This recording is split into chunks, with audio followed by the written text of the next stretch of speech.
Rebirth, the billionaire in university. After failing in business, Chen Pingjiang rebooted his life and returned to university. While trying to make money on campus, he accidentally became a billionaire. You should manage the company, why bother with classes? Classmate, how about we aim for a graduate program? Are you kidding me? The richest person is actually a college student. Chen Pingjiang replied, I'm not very interested in being the richest, I just want to enjoy freedom and the breeze, returning to my youthful days. Chapter 1, One person's entrepreneurship, their whole family suffers. At 2:30 a.m., Chen Pingjiang skillfully opened an Excel sheet called Accounts, carefully highlighting Mortgage 6728 in yellow. In the white section, he wrote down Construction Bank 3580, Gome Easy Card 5093, Guangfar 3500, Merchants Bank 4820, Xiaoyin Card Loan 5022. At the end of this line, he wrote a total, 57412. Taking a deep breath of Furong Wang, a sharp spiciness swirled in his throat before he slowly exhaled. His phone screen lit up, showing a number from Guangzhou. Chen Pingjiang didn't answer, frowning in irritation as he flipped his phone over and silently exited the Word document. It was a supplier's call, and he didn't dare answer. Even if he did, he had no money to repay. The past 3 years felt like a dream.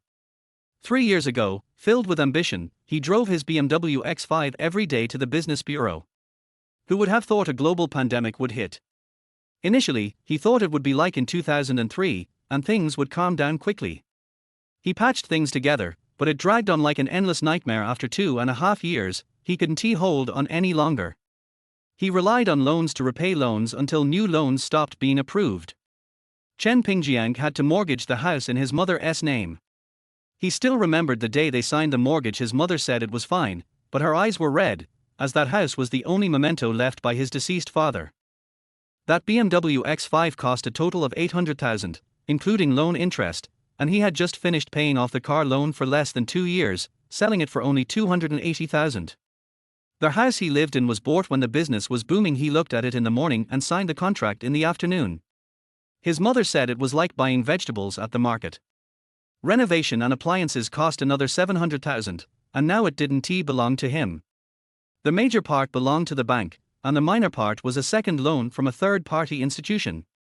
Aside from being the homeowner, everything else belonged to others. Every day, friends, family, and suppliers pressured him for money through WeChat, calls, and even QQ. His phone was perpetually on silent. He had no intention of shirking any debts and was thankful for his current income, as he was working tirelessly to repay various debts. Otherwise, he wouldn't know how to face the world. At 36 years old, Chen Pingjiang felt he had nothing. His love life was a mess, and he was living apart from his wife. His 58-year-old mother was still working as a part-time nanny in Shanghai, illiterate and hoping to help her son. She should have been enjoying retirement and spending time with grandchildren, but unfortunately, Chen Pingjiang didn't have any children. The 23,142nd lottery numbers were drawn: front area 04, 13, 15, 17, 32, back area 10, 12. Chen Pingjiang's expression was flat as he crumpled the lottery ticket in his hand and tossed it on the table. He didn't expect to win big. It was just a fleeting hope, a way to keep options open. What if one person's entrepreneurship ruined the whole family? This was a bloody example. In 2009, during an internship, he couldn't find a job due to the lingering effects of the financial crisis. He worked for 2 months at Pacific Insurance, earning 800 yuan. In 2015, after a night spent making a PPT, just as he was about to sleep, he received a call from his mother. He drove 400 kilometers to Sudong Province's Tai City. Though he saw his father one last time, he passed away the next day. During the Spring Festival in 2016, he went north alone and didn't return home for the new year. His mother spent it alone in their hometown, and he missed seeing his grandmother one last time. In 2018, his entrepreneurship was starting to bear fruit. He earned 2 to 3 million a year, bought a car and a house, and felt like it was the peak of his 30-plus years. But in 2020, everything took a sharp turn. When would this life come to an end? The money he earned wasn't enough to cover all the interest. At middle age, looking back, he had nothing, and there were regrets everywhere. There was no love, no career. He felt like a complete failure. Of course, he hadn't left empty-handed. He had become bald, gained weight, and was greasy. In the past, people had referred to him as having a duck face, but now. This damn life. Chen Pingjiang cursed, taking a deep drag of his cigarette, only to choke and bring tears to his eyes. I really want to live again. Suddenly, his heart felt like it was being squeezed, and he experienced a dizzying sensation, losing consciousness the next moment. Uncle, we're at the school. Chen Pingjiang heard noise around him, the sounds of horns and birds mingling, the bright light was blinding, and he felt a stifling heat, his head dizzy. Before his eyes stood a sturdy young man in a military green tank top and grey jeans, his skin dark, especially his limbs and neck, which looked like charcoal, and he had a layer of fuzzy beard on his lips. Erzi? Chen Pingjiang was suddenly startled. Aren't you in prison? Did you escape? Uncle, you're joking. I didn't commit a crime, why would I be in prison? The young man looked helpless.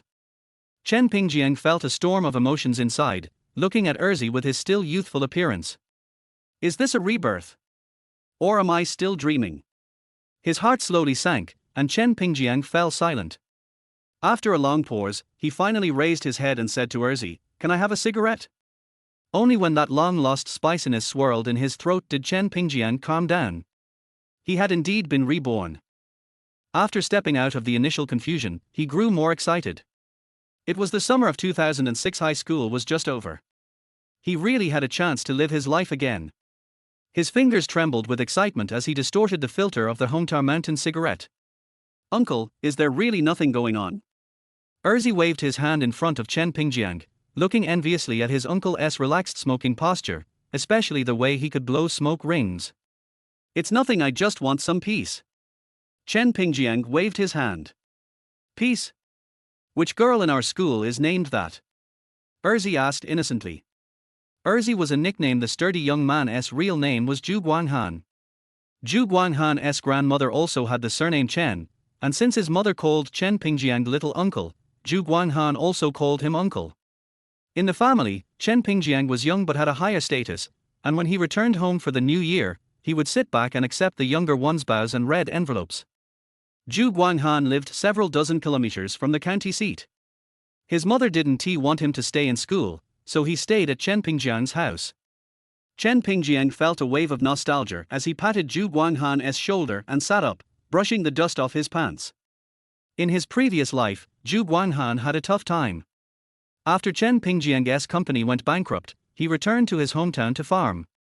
He spent all his family's savings to buy a tricycle and accidentally hit and killed an elderly man while he was out walking on a country road. The family demanded 300,000 in compensation, but his honest farmer father and disabled mother couldn't possibly pay. In the end, he was sentenced to 2.5 years. Chapter 2, Memories of the Dead. Along the way, Chen Pingjiang encountered many classmates. Apart from 2 or 3 familiar faces, he couldn't recall anyone else at all. After years apart, he had completely forgotten them. Sometimes, fueled by the excitement of his rebirth, Chen Pingjiang wanted to greet them enthusiastically, but the words just got stuck in his throat, and he could only nod. The familiar basketball court, the familiar teacher's office memories slowly started to resurface from the corners of his mind. Chen Pingjiang was definitely not a model student. He wasn't even considered a slacker. Starting from middle school, he would sneak out at night after his parents fell asleep to play games and chat online, quietly returning by 5 a.m. without getting caught. During his first year of high school, he spent a year getting into fights, skipping classes, and hanging out at internet cafes. The boldest thing he did was hide The Legend of the Qin in his desk, peeking at it through a small hole while sitting in the front row, captivated by the opening of the book.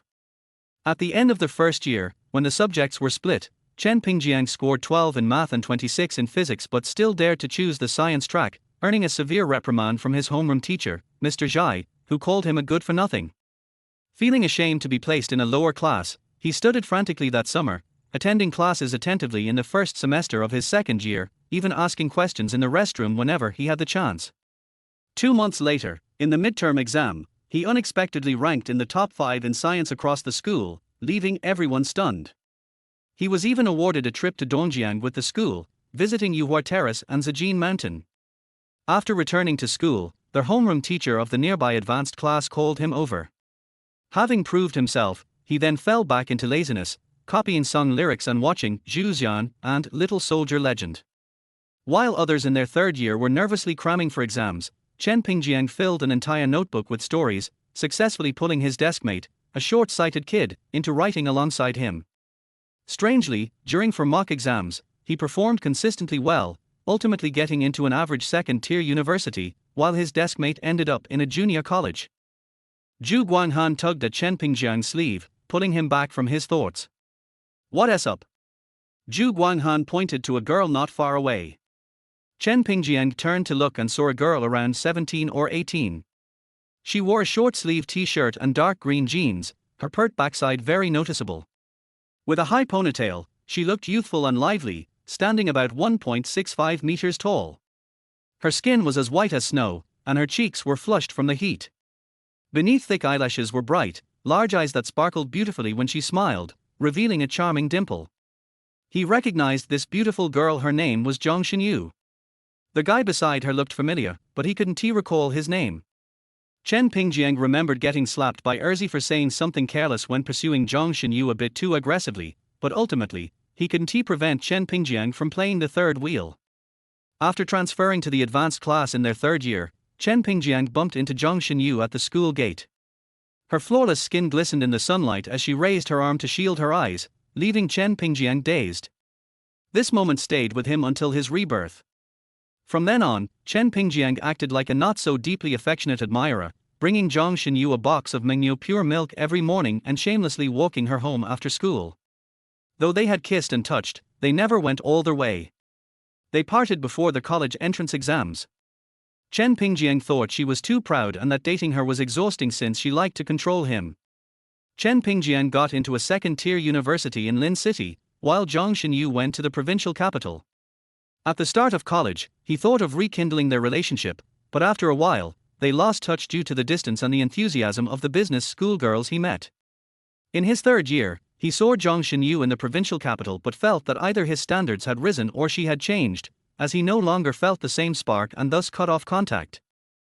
That he could attract the school beauty was a testament to his uniqueness. Standing at 1.8 meters tall, he wasn't exactly handsome, but he was nicknamed Chen Xiaoshui.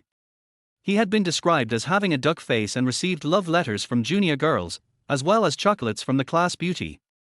Moreover, he had mastered the art of wooing girls. First, persistence. Second, shamelessness. Third, persistently shameless. Yet, it was human nature to desire what one couldn't have. He was drawn to what was elusive and indifferent to what came easily, even if the person was a good girl. He pursued an ethereal love and ended up getting hurt. His biggest regret in his previous life was not making money. His father worked tirelessly to buy him a house, suffering from high blood pressure but refusing to retire, and eventually suffered a cerebral thrombosis. When he rushed 400 kilometers to Thai City after staying up all night, he had missed the surgical window for his father. He would always remember the doctor telling him and his crying mother, "The patient is quickly developing cerebral edema. We must perform a craniotomy to relieve the pressure, or else the edema will compress the brain stem, and he will be gone.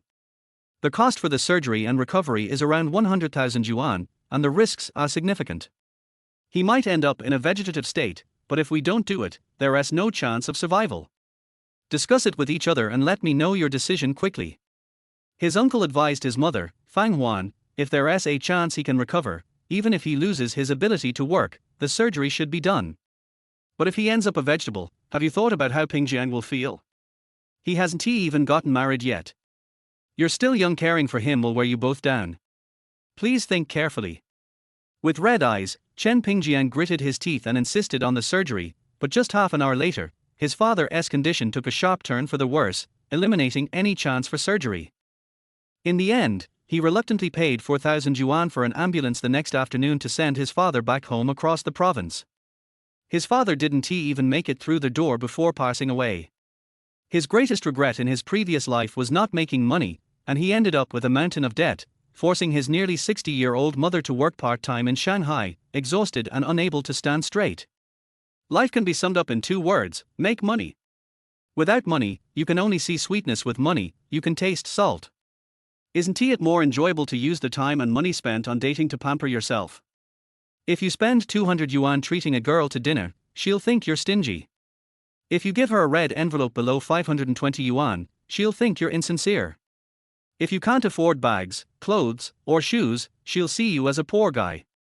Brothers, remember, spending that money on yourself means you can act like a big shot out there. The girl you spend so much money chasing might just be someone else's wife. Seeing, touching, getting, and enjoying are what truly matters. You don't need to force someone to stay with you, but you'll always have someone by your side. Chapter 3. The principal danced a peacock dance for my grandfather. When Chen Pingjiang saw Zhang Xinyu again, he felt no stirrings in his heart. Even in his past life, they had merely drifted apart. There was no need for an endless estrangement. Moreover, after his rebirth, his focus was solely on making money. With the mindset and memories of a 40-year-old, having seen so many beautiful girls, and with vast opportunities waiting for him to conquer, why would he hang himself on just one tree? Chen Pingjiang was destined not to act like an 18-year-old who fixates solely on women, his mind filled with thoughts of thighs. It was fine to engage with an 18-year-old girl, but falling in love was out of the question. If he encountered someone he liked, a little flirtation was acceptable, but maintaining a relationship and providing emotional support felt too exhausting. Damn it, if anyone dares to chase my aunt, I'll crush him. Zhu Guanghan looked at Chen Pingjiang's indifferent expression and assumed that his uncle was angry, ready to roll up his sleeves for a fight. Hey, Erzi, what are you doing? It's over between us, there's no need for that. Chen Pingjiang grabbed Zhu Guanghan's shoulder and shot him a glare. Despite Zhu Guanghan's quiet demeanor, he was a school bully at Sanjiang. Provoking him was one thing, but provoking Chen Pingjiang was another.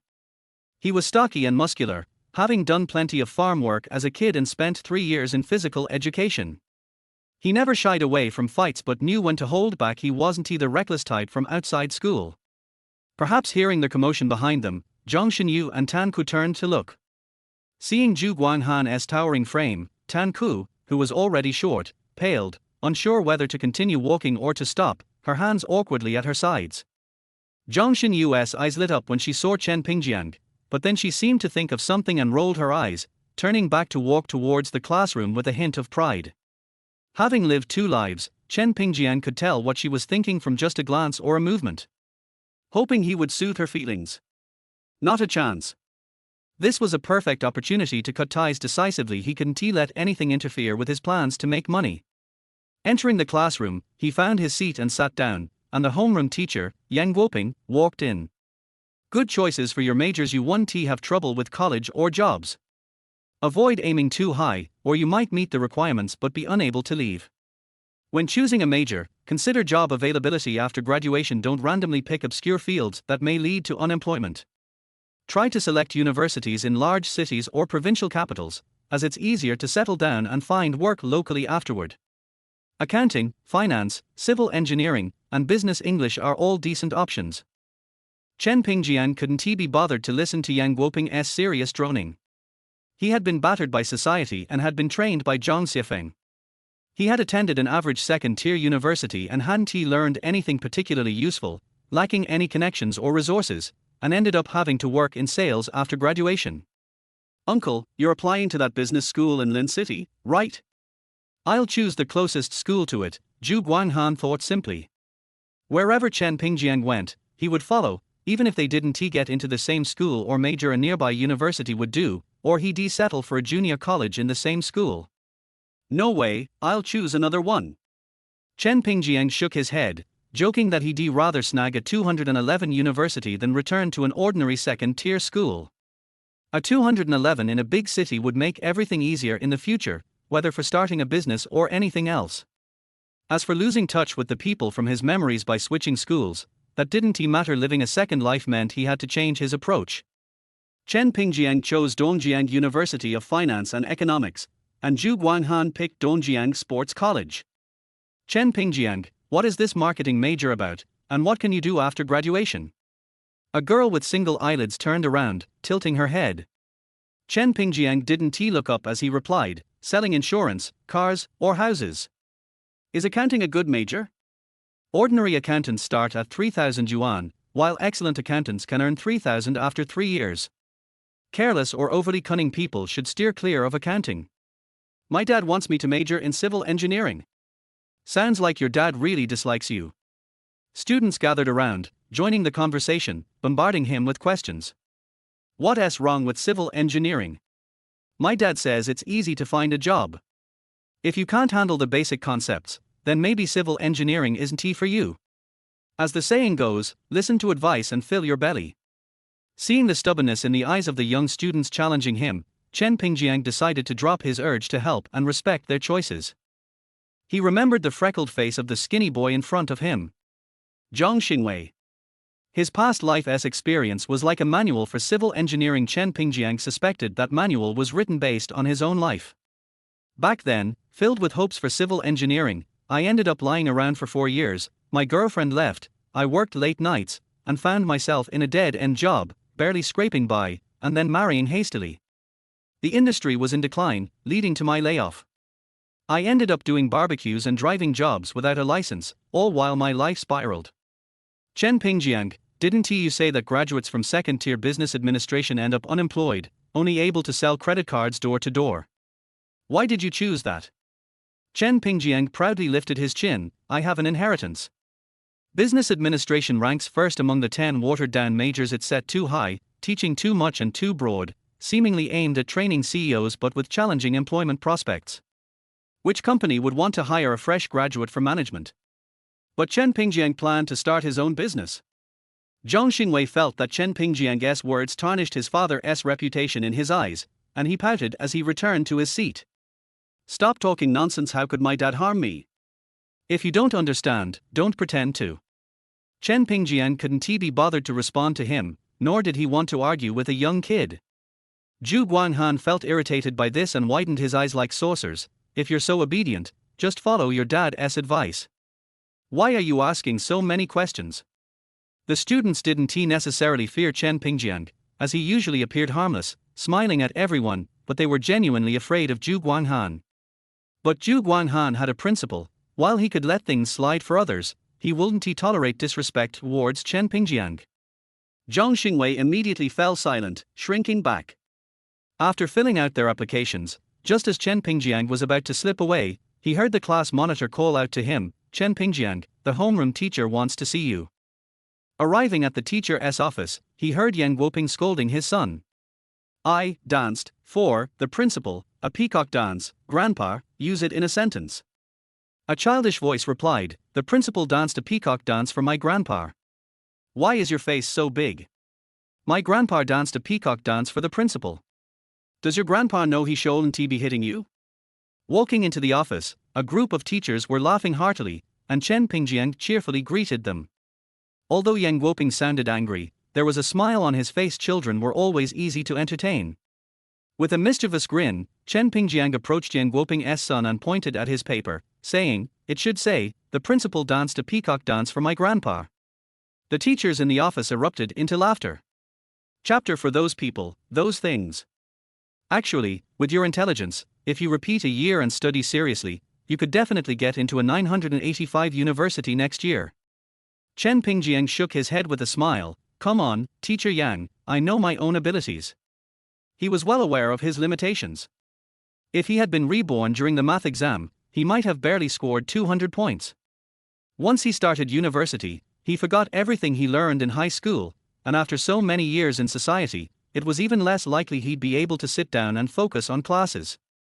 The key was that with Chen Pingjiang's current mindset, sitting down to listen to lectures would be torture.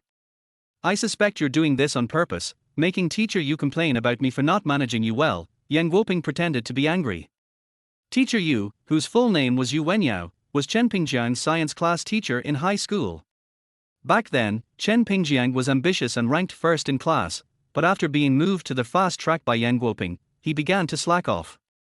Originally, Yu Wenyao had a promising student, but after Chen Pingjiang's mediocre performance in the college entrance exam, Yang Guoping lost face. Chen Pingjiang laughed. Oh, I thought it was a big deal.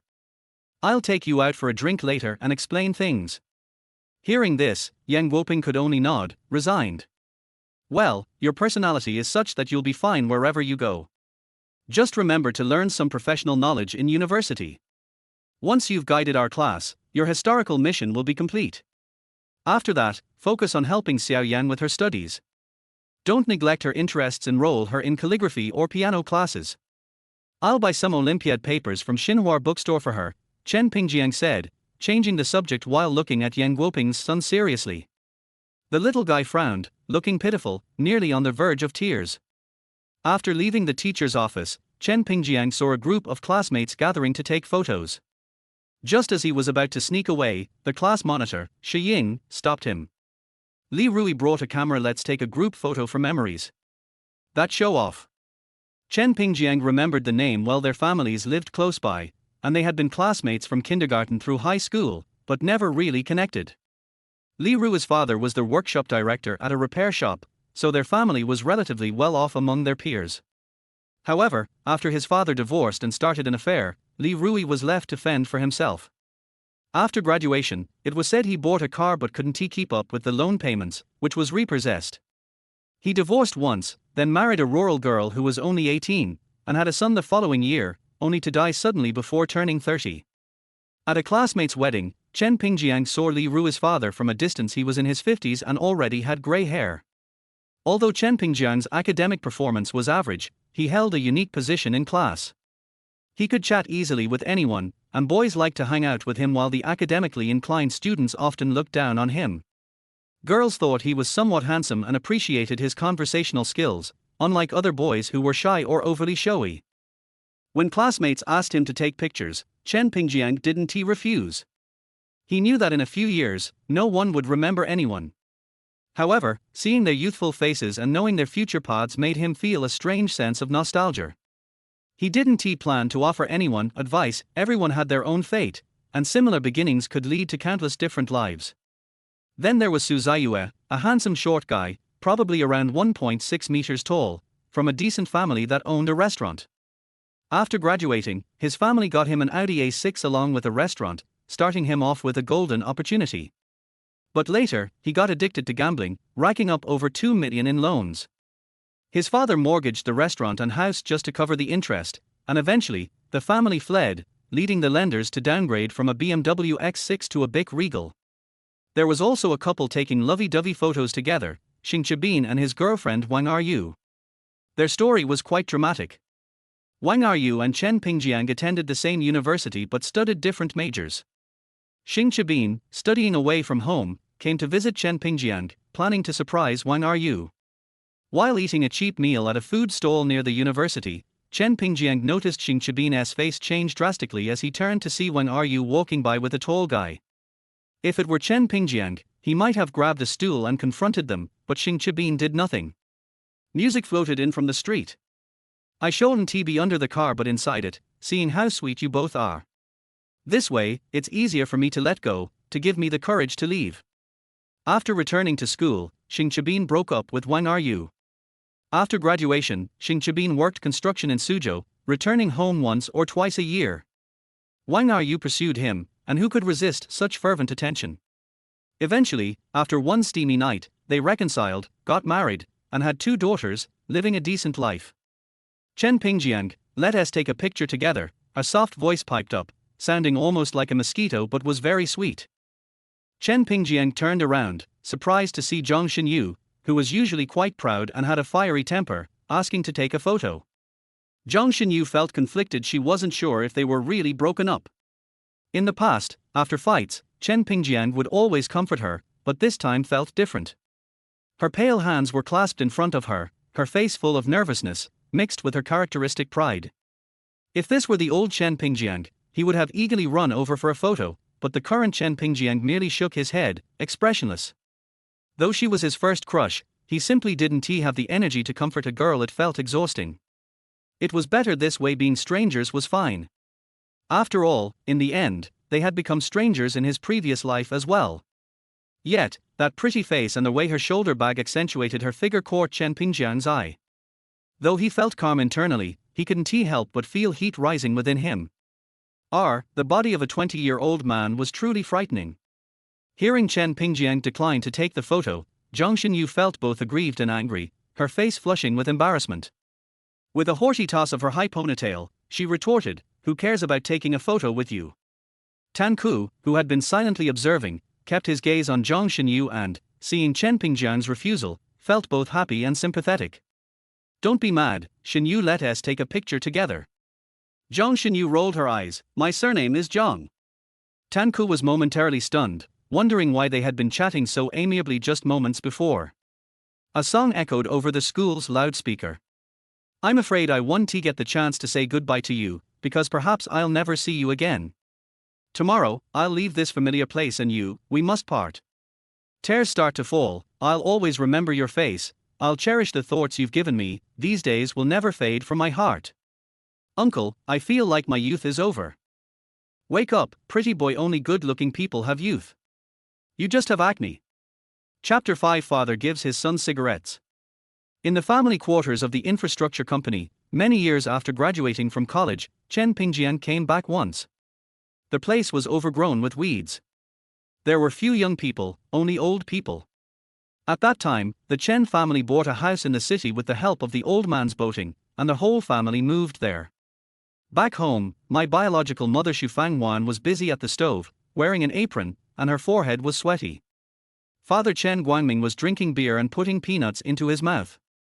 The state-owned infrastructure company laid him off early, and he has been working as a small contractor to make a living in the past 2 years. It's called a contractor, but in fact he only takes on home decoration, and he also faces the risk of not being able to get the project payment. During the new year, the house is full of workers and material suppliers queuing up to ask for money. Looking at this scene, Chen Pingjiang's eyes suddenly turned red. This is the home where I was born and raised. Since the old man left, I no longer have this feeling. The house is always very deserted. Now looking at my young parents, this feeling is like a treasure lost and found again. A son wants to support his parents but they are not there, a tree wants to be still but the wind does not stop. People who do not have the same feelings cannot really understand this sentence, but when you understand this sentence, it means it is too late. Since childhood, Chen Pingjiang has not been a good kid in the true sense, which makes Chen Guangming and Xu Fangwan worry about him. In the last year of college, the tuition fee was not paid for a long time, and Chen Pingjiang used the money to pick up girls, resulting in not getting a diploma. In the end, Chen Guangming dragged Chen Pingjiang to the school to pay the tuition and get the diploma back. The most annoying thing is that Chen Pingjiang spent 200 yuan to make a fake certificate and almost fooled the school.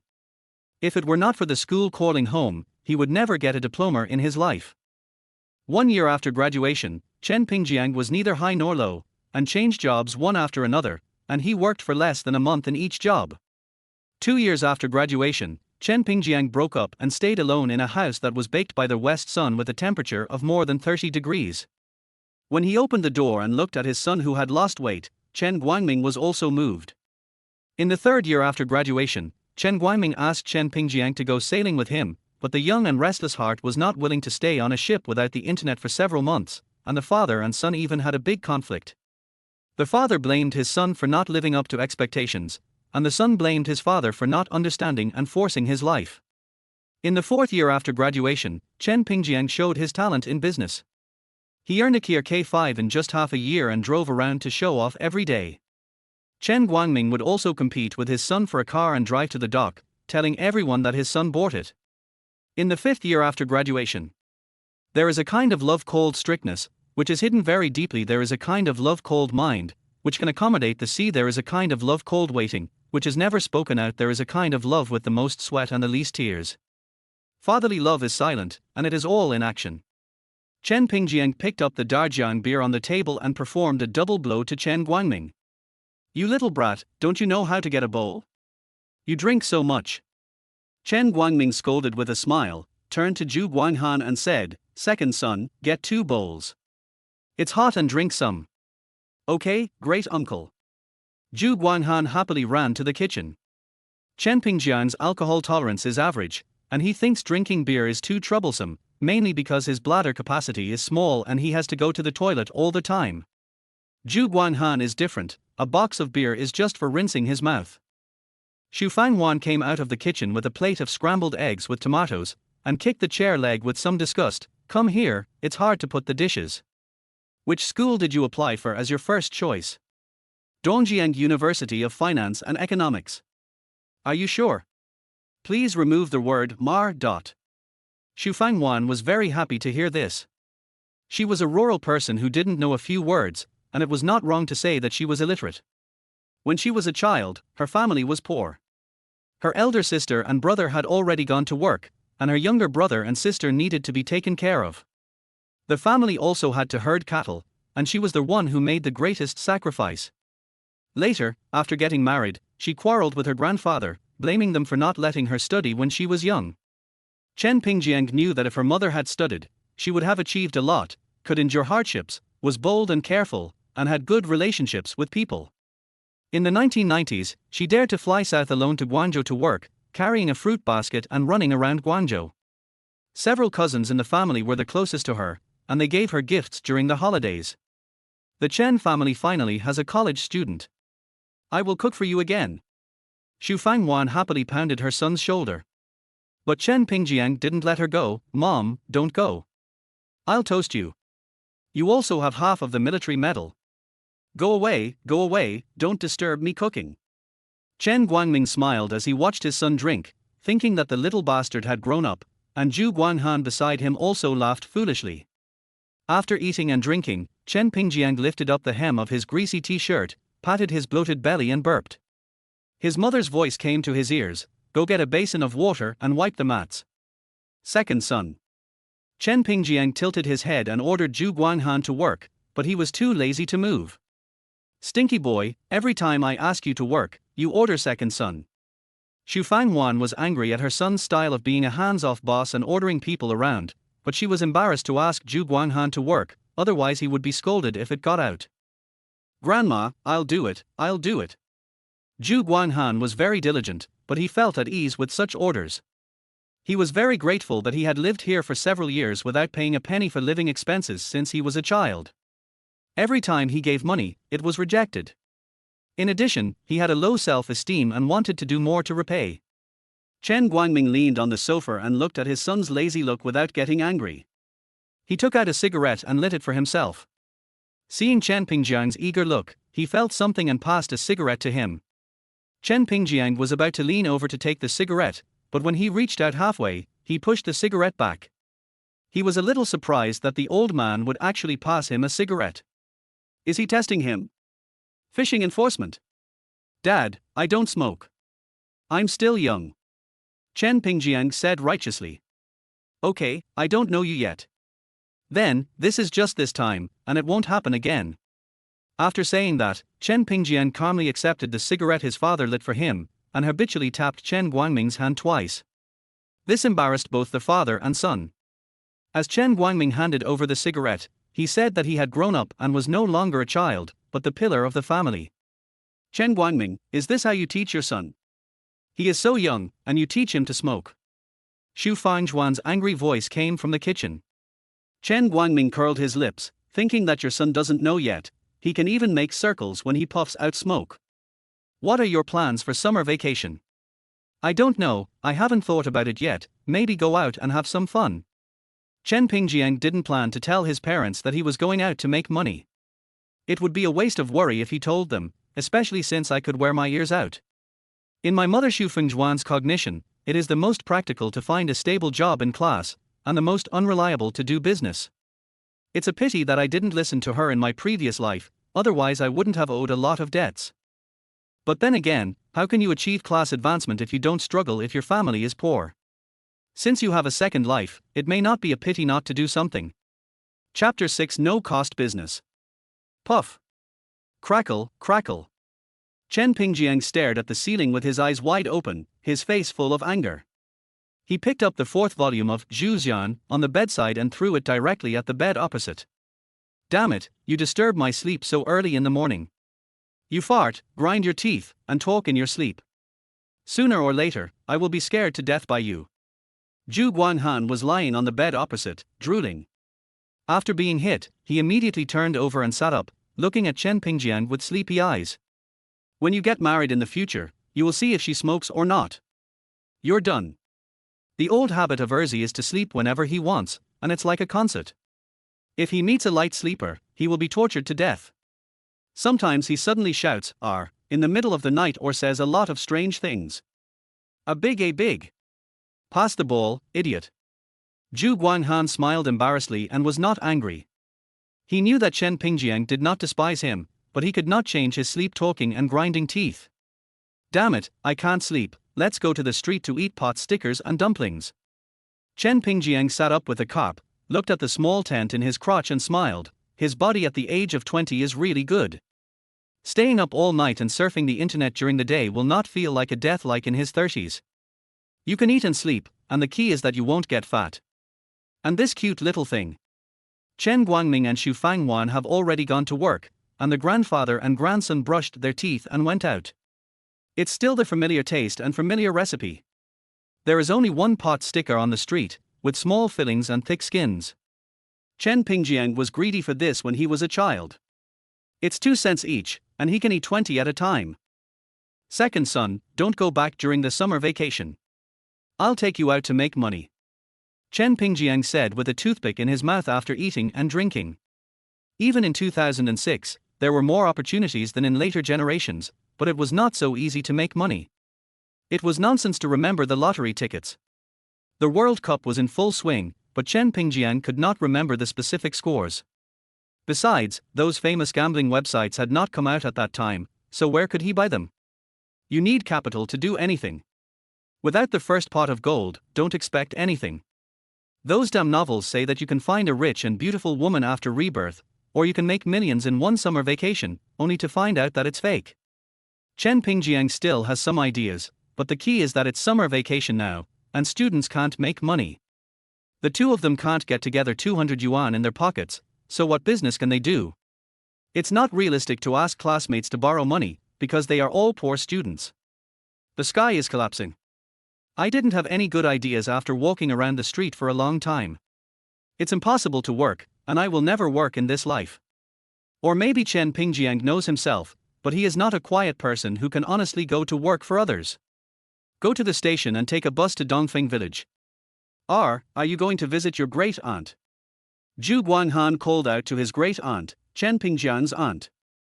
Chen Pingjiang's aunt and his father Chen Guangming are half-sisters, and they are almost 20 years apart.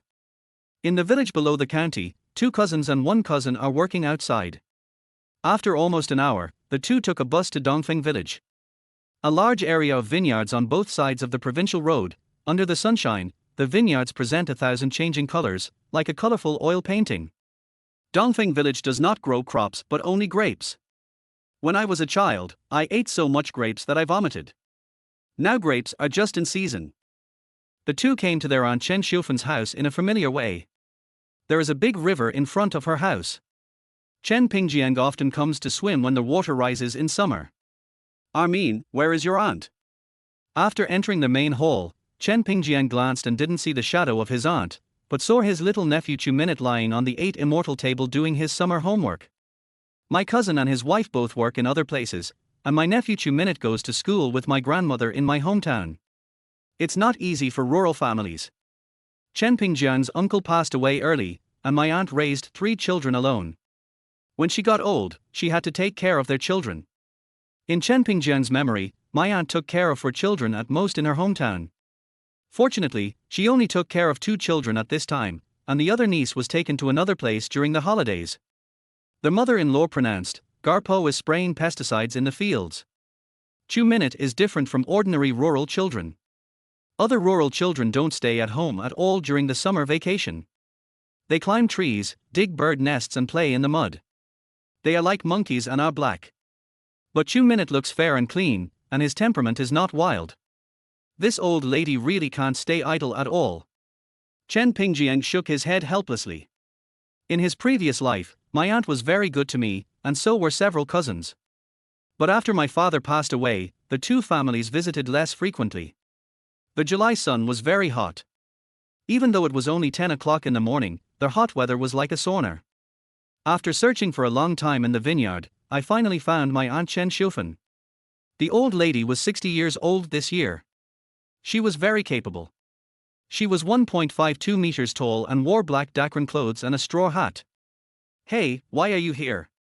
Aunt Chen Xiufan shouted with a smile. The grapes are ripe, come and cut them.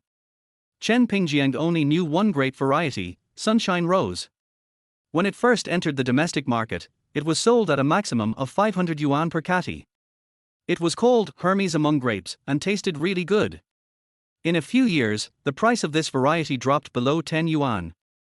Why? Everyone saw that this variety was selling well, so they all planted it, and the price naturally came down. In addition, the excessive pursuit of larger fruit size affected the taste and quality. In addition, the competition from other types of grapes on the market made it worse and worse. The grapes in front of him were big and purple. Chen Pingjiang tasted one and found it sweet. "Aunt, how are the grapes this year?" "It's okay this year. The weather is good and the temperature is high, so the sugar content of the grapes is sufficient." Chen Xiufan chatted with Chen Pingjiang while wearing a backpack sprayer. "How did you sell grapes in previous years?" "There are special companies that come to collect them." After chatting for a while, Chen Pingjiang probably had an idea. There are several buyers who specialize in door-to-door grape harvesting in Dongfeng village. There are standards for the grapes they harvest, such as the sugar content requirement of 15% and the bad fruit rate must not exceed 5%. As for the sales of grapes, there are nothing more than local wholesale markets and fruit stores. Some big bosses store them in cold storage and transport them to other provinces for sale. Chen Pingjiang can't afford any business that requires cost, so he can only make money out of nothing. Acting as a buyer to collect grapes door to door, there is no cost, and no sales, so there is no need to think about it. "Aunt, Erzi and I want to do some small business in the summer vacation, but we don't have the capital. We want to get some grapes from you and sell them in the city. After selling them, we will give you the money. Do you think it's okay?" Chen Pingjiang said the purpose of this trip. Getting the support of his aunt was half the success. "Yes, of course it's okay, but I only planted 3 acres. Chen Xiufan said with a smile, and the wrinkles at the corners of her eyes were about to melt. She was happy that Chen Pingjiang had grown up. "Erzi, look, my aunt is so good to me. I don't have any money, and I feel embarrassed to come empty-handed today." After thinking for a while, Chen Pingjiang continued, "But aunt, you can't tell my mother, otherwise she will nag me again." The two did not stay for lunch, and immediately took the minibus to the city to check out the market. The source of goods was settled, and the only thing left was how to sell it. One afternoon, Chen Pingjiang took Zhu Guanghan back and forth in this 4th-tier small city. These days, taking a taxi in Tongsha is really cheap. The starting price is only 3 yuan, and you can go from the east to the west of the city for 10 yuan. The new city has not yet developed, and many things are sold in the pedestrian street of the old city. It is not realistic to set up a stall, and the stall fee and management fee are so much a month. I asked several fruit stores, but they all ended in failure. They all have fixed suppliers, so what's the big deal about you getting involved in the middle of the road? You can only do retail, only retail. Chapter 7 Sunshine Rose. Although Tong City is small, it also has a second-tier college, Tongcheng College. The accounting major is okay, but the other courses are average. It is a little well known in the province, but I'm afraid no one has heard of it in the whole country. The new campus was just completed in 2006. It is very remote. 20 years later, it will be lively there, with Evergrande on the left and Country Garden on the right. The commercial facilities are very complete. Tongcheng College starts early, on August 18th. At 6 p.m., Chen Pingjiang and Zhu Guanghan set up a small stall in the temporary snack street opposite the entrance of the new campus of Tongcheng College, with a loudspeaker next to it. Freshman, working part-time. Direct sales from the place of origin, direct sales from the place of origin. Nationally renowned Sunshine Rose grapes, new products on the market. Xiao Chen's selection is a great contribution. Come and have a look, babies. $19 and $90 a bunch. The last 3 minutes, only 50 orders, family, hurry up and you'll get nothing. The fried rice stall owner next to him glanced at the grape stall with disdain. "What Sunshine Rose, have you heard of it? It's so expensive. It's a rip-off, $20 a bunch. Most grapes now cost almost £1, and this bunch of grapes is only about £2, but it costs $20. People are right to complain about robbing." If Chen Pingjiang heard this, he would definitely not be happy. "What do you know? We don't sell grapes, we sell love. Do you understand love? It's priceless." The vendors around him looked at the crowd of people inside and outside with some envy. Bunches of grapes were placed on the stall. Under the sunlight, the grapes were large and plump, and covered with a layer of fine water droplets, which made them look even more tempting. The small wooden table next to it was covered with a white tablecloth and a sign with "Tasting" written on it. The purple grapes in the plastic box were washed very clean, and toothpicks were inserted very considerately. A can of Coke, a bouquet of roses, and napkins were placed next to the plastic box. There was also a white hanging cloth next to the stall with a few artistic words written on it. Send a bouquet of sunny roses to your him/her. Miss, take your 2 bunches. Chen Pingjiang handed over 2 beautifully packaged gift boxes. The grape photos on the gift boxes were pasted as brightly as possible.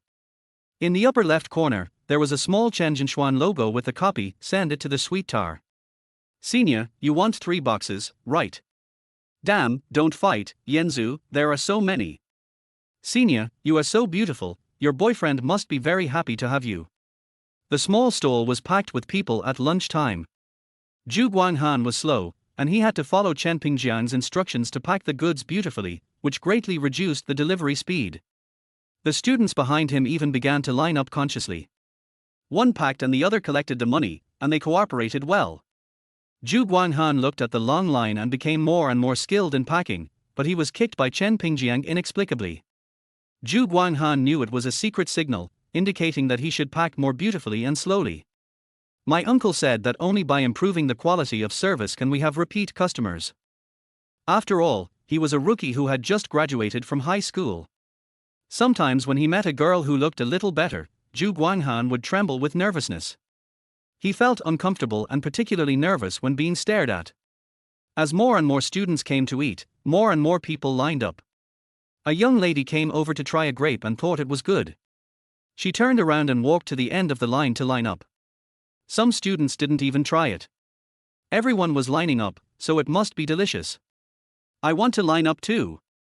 In less than 2 hours, more than 400 kilograms of grapes, 200 bunches were sold out. Sorry, seniors, it's sold out today. I'll give each of you a bag of snacks to apologize. Remember to come at 5 p.m. tomorrow. Chen Pingjiang shouted with a loudspeaker, bowed and apologized while handing out small bags of snacks to the students in line. Strangely, no one thought it was wrong. I was late for not lining up. I must come early tomorrow. With so many people lining up, the grapes must be delicious. Damn it, I must come early tomorrow to buy a few boxes for Feifei, oh, and for their dormitory. In short, Sunshine Rose was a hit. It's been a month since the last scouting. Chen Pingjiang and Zhu Guanghan have not been idle for a month, preparing various preliminary work. For example, making packaging boxes and negotiating transportation channels. Fortunately, Tongcheng College started earlier than other schools, otherwise this business would not be possible. The first time I prepared more than 400 kilograms of goods, my aunt Chen Xiufen kept dissuading me, fearing that they would rot if they could not be sold. However, Chen Pingjiang was very confident. With his more than 10 years of sales experience and the knowledge that was ahead of this era, as long as he made a little move, he would be the limit of the industry. With all the advantages of time, place and people, why can't they be sold? First of all, the grapes from my aunt's house taste good, but it is not necessarily true that they are so good. The general fruit stall retails for only 2 or 3 yuan a bunch, but the remaining 10 yuan is the price of love. The freshmen have just entered school. You can't give each other some small gifts to express your love for the young couple who haven't seen each other for a summer vacation. It's painful to buy a bunch of grapes for 20 yuan to eat yourself, but it's really the best to give it to others. Just returning to school is the time when living expenses are the most sufficient, and it is also the time when students are least reluctant to spend money. College students dare to spend money when they have money. That is a god-level existence whose living expenses were received yesterday, paid today, and spent tomorrow. Tongcheng College is in the suburbs, and now it is a deserted place with only 1 or 2 fruit stalls. The pricing strategy is accurate, the target group is clear, the brand is premium, the packaging is exquisite, the service is considerate, the stalls are classy, and the marketing strategy links Sunshine Rose with love. When all the elements are gathered together, a big hit is born. Chen Pingjiang has many tricks, that is, he deliberately controls the speed of shipment and packaging. Sometimes he would rather be idle than help, just to make customers line up honestly to create a hot selling scene. This leads to some single dogs who don't have a partner and greedy fairies joining the long queue of purchases. Everyone wants to try it out. Even more, it's face-saving to brag back in the dormitory. A bunch of grapes for 20 yuan, with a nice name, Sunshine Rose, super sweet and delicious. No way, it's very popular now, you haven't eaten it yet. You have to queue up, a very long queue. I heard that it was just imported from abroad, it's not available in China, this is a new product that just came on the market this year. You know what, the taste is better than the grapes that cost 1 yuan per pound outside. It can only be said that the seniors of Tongcheng College were accurately grasped. Many people have planned to rush over early the next day to buy 2 boxes. A small restaurant on Renmin Road. Chen Pingjiang threw the bulging shoulder bag to Zhu Guanghan, poured himself a glass of iced beer, drank it in one breath, reached out to wipe the foam off his lips, count it. Zhu Guanghan had never seen so much money since he was a child, and carefully emptied the shoulder bag, and scattered 10 yuan and 20 yuan RMB on the table, with red in the middle. After counting and counting, Zhu Guanghan was excited and nervous. Uncle, 3,900 yuan. Chen Pingjiang nodded and deducted the change from buying cigarettes and water. 1 box was 20 yuan, and 200 boxes were 4,000 yuan. It was right. The general purchase price was only 50 cents per pound. If I gave my aunt 1 yuan, I would make a net profit of 3,400 yuan. After deducting the logistics loss and bad fruits, the balance was about 3,000 yuan. Not bad. It's not in vain. Uncle, I seriously suspect you are pretending. You know too much. Chen Pingjiang made a pistol gesture with his right hand and Bayou. In 2006, the average monthly salary in this 4th-tier small city was only about 1,500 yuan. Zhu Guanghan couldn't even think about it, and felt that his uncle was too awesome. Hurry up and eat. I have to pick out the bad fruits in the rental house when I go back. The two found a rental house near the station as a shelter and warehouse. It is impossible to pick grapes every morning, pack them, load them and transport them. It is okay if the quantity is small, but it is impossible to handle it if the quantity is large, and people will be exhausted. In Dongfeng village, Chen Pingjiang has called and asked his aunt to quickly organize the women in the village to help pick and prepare the goods, and then contact the truck driver in the village to load the goods. After unloading the goods at the rental house in Tongsha, they have to trim and arrange them, remove the bad and rotten fruits, and finally transport them to Tongcheng College by car to set up a stall. Before setting up the stall, check each bunch for broken or crushed grapes. After arranging them neatly, sprinkle water with a spray bottle to make each grape crystal clear. It seems that there is not much work, but it is not easy, especially Chen Pingjiang requires that every bunch of grapes sold must not have bad or rotten fruits that are crushed, which directly increases the cost. Second son, did you bring the juicer from home? I brought it, uncle. Zhu Guanghan said vaguely with a big chicken leg in his mouth. Tomorrow I'm going to make a lot of money. Chen Pingjiang took a deep breath of Hongtashan and blew out a smoke ring. Chapter 8 Dimensional Strike of Ice Coconut Grapes. Chen Pingjiang was exhausted after a busy day, but he was just a spring commander. Zhu Guanghan had done a lot of physical work since he was a child and was a sports student. He was the ADC. At 4 o'clock in the afternoon, the truck driver arrived at the gate of Tongcheng College with more than 700 kilograms of grapes. Chen Pingjiang laid the small table and hung the cloth in a very ceremonial manner. After a while, many people gathered in front of the stall. At 4 o'clock, the sun was still very strong, and the students didn't care. They all came early. Yesterday, I heard that Sunshine Rose was very popular. My girlfriend yelled that the girls in the same dormitory received gifts from their partners. Why didn't I have it? Do you not love me? Who can resist this, family members? Everyone, please line up. Today, there is sufficient supply. The purchase limit is 2 per day. Yesterday, someone bought 10 strings at once, which made Chen Pingjiang learn his lesson. He quickly blocked the way for scalpers to buy on his behalf. These college students are also very smart. New products are on sale today, limited time sailing. The girls in the front of the line tilted their heads and pointed at the drink cups in the cart. This looks delicious. Xiaoyu, let's have a cup. Okay, I think this grape yakult is delicious. Next to the small table, there is an extra long folding table, which is full of various grape juices, which are the new products launched by Chen Pingjiang today. The hanging cloth introduces the categories in detail. Iced coconut grapes, 5 yuan cup. Xiao Chen Jinping was first created in 2006. It selects seasonal sunshine rose grapes from the golden production area at 40 degrees north latitude. The fresh fruits are peeled by hand and paired with coconut milk tea. Grape Yakult, 6 yuan cup. A blockbuster in 2006, sweet, sour, soft and fragrant, showing silky and the taste of love. You will know it after buying it. Grape Lemon Oolong Tea, 5 yuan cup. Toffee Hazel Fragrance. Chen Pingjiang put a lot of thought into the packaging, which was the result of his preparation some time ago. He made grapefruit teas of various flavors in his rental house and then put them into a foam box covered with ice bags to keep them at a low temperature. It is just right to sell them now. Chen Pingjiang contacted the design company and the manufacturer for the style and logo of the plastic cup many times and revised the manuscript several times. This is a plastic cup that breaks through the aesthetics of 2006. Chinese people have a "I'm here now" mentality, plus it's 5 p.m., the sun hasn't set yet, people gather together, it's so hot. At this time, there is a cup of iced drink in front of you, will you buy it? And it's different from the old-fashioned pearl milk tea on the market, will you buy it? Wow, what is this, it tastes so good. Yes, I've decided to drink a cup every day in the future.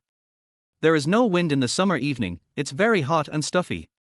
Now a cup of iced fruit tea has gone down, and the heat all over the body has been removed, and I have more energy to queue. The most important thing is that girls these days have never drunk these. The commotion in front of the line quickly attracted everyone's attention, and many people directly jumped the line to buy a cup first, drinking while queuing. This is undoubtedly another wave of dimensionality reduction. Chen Pingjiang is extremely strict in controlling the quality of sunshine grapes shipped. Any bad or rotten fruit, even small fruit or poor appearance, are all eliminated. This is also the confidence that he dares to sell a bunch of 20 yuan. However, doing so will undoubtedly cause the cost to soar sharply. On the one hand, in order to control costs and increase new profit points, on the other hand, after removing some bad fruits, this bunch of grapes can still be eaten, but the appearance is not good and it is a pity to throw it away. Therefore, squeezing these grapes to make fruit tea is simply a killer. Coupled with the hot weather and the students queuing, the sales scene is complete. These days, some of the milk tea shops that became popular in the future were either not established or did not enter the mainland market. The first streeter milk tea takeaway shop was opened in Shanghai in 2004. Since then, it has become popular on the streets, and the taste is still the classic pearl milk tea and silk stocking milk tea. The concept of fruit tea has already existed in first-tier cities, but Tongcheng, a fourth-tier small city, has never heard of it. This sudden combination of grape plus coconut milk, grape plus Yakult, and grape plus oolong tea directly refreshed the students' worldview. It turns out that milk tea can be made like this. And it tastes so good. In fact, if you want to tell me how delicious it is, Chen Pingjiang would probably have to scratch his head. He doesn't have the machines and technology of later generations, such as high-temperature brewing and high-pressure extraction. It's just a simple blending, repeatedly adjusting the ratio and taste, but even so, the taste is very memorable. The students bought it for novelty, and they all thought it was delicious the first time they drank it. No, Yanzu, limit 1 cup per person. I have money, why don't you sell it? It's not about money. So many people are waiting. Tomorrow, I'll prepare more goods tomorrow. Then. Okay, I want 6 cups tomorrow. Chen Pingjiang was busy with sweat on his forehead, his messenger bag was stuffed bulging, and he used a large plastic bag to hold money at the back. The students' money is so easy to earn. The combination of Sunshine Rose plus fruit tea directly ignited the enthusiasm of these college students from Tongcheng College. There were too many people, and the road was blocked directly. The nearby merchants looked at each other with red eyes. This is faster than robbing a bank, right? The area where Chen Pingjiang's stall is located is not very eye-catching. After all, although it is just a temporary snack street, most of the stalls are fixed, and the stall owners in this area are later. Now they benefit from Chen Pingjiang. When they are in line, they can get a popsicle, and when they are hungry, they can get a bowl of fried rice. If you take an aerial photo, you can clearly see the siphon effect of the crowd. The flow of people on the street is average, but the flow of people at the end of the street is explosive. It even alarmed the security department of Tongcheng College, and several security guards came to maintain order soon. This made Chen Pingjiang relieved. He was also afraid that students would have disputes or quarrels because of queue jumping or fights, and the situation he had worked hard to maintain would be wasted. Leaving Zhu Guanhan, the tool man who was packing, Chen Pingjiang went around to one of the older security guards who was directing. Thank you, leader, appearing here has helped us a lot. Chen Pingjiang handed over the cigarette enthusiastically, and his skill was heartbreaking. The security captain looked at Chen Pingjiang in surprise, and then looked at the cigarette hesitantly. I am the owner of the grape stall. Today I really want to thank all the leaders for helping to maintain order. I am very grateful. I am very grateful. After hearing what he said, the security chief did not hesitate anymore, took the cigarette and tilted his head calmly to accept Chen Pingjiang's cigarette. Your business is very good. I heard that you are freshmen in our school. Yes, I will register for admission in a few days. Chen Pingjiang lied without blushing. Today's college students are really amazing. They have such a big business before entering school.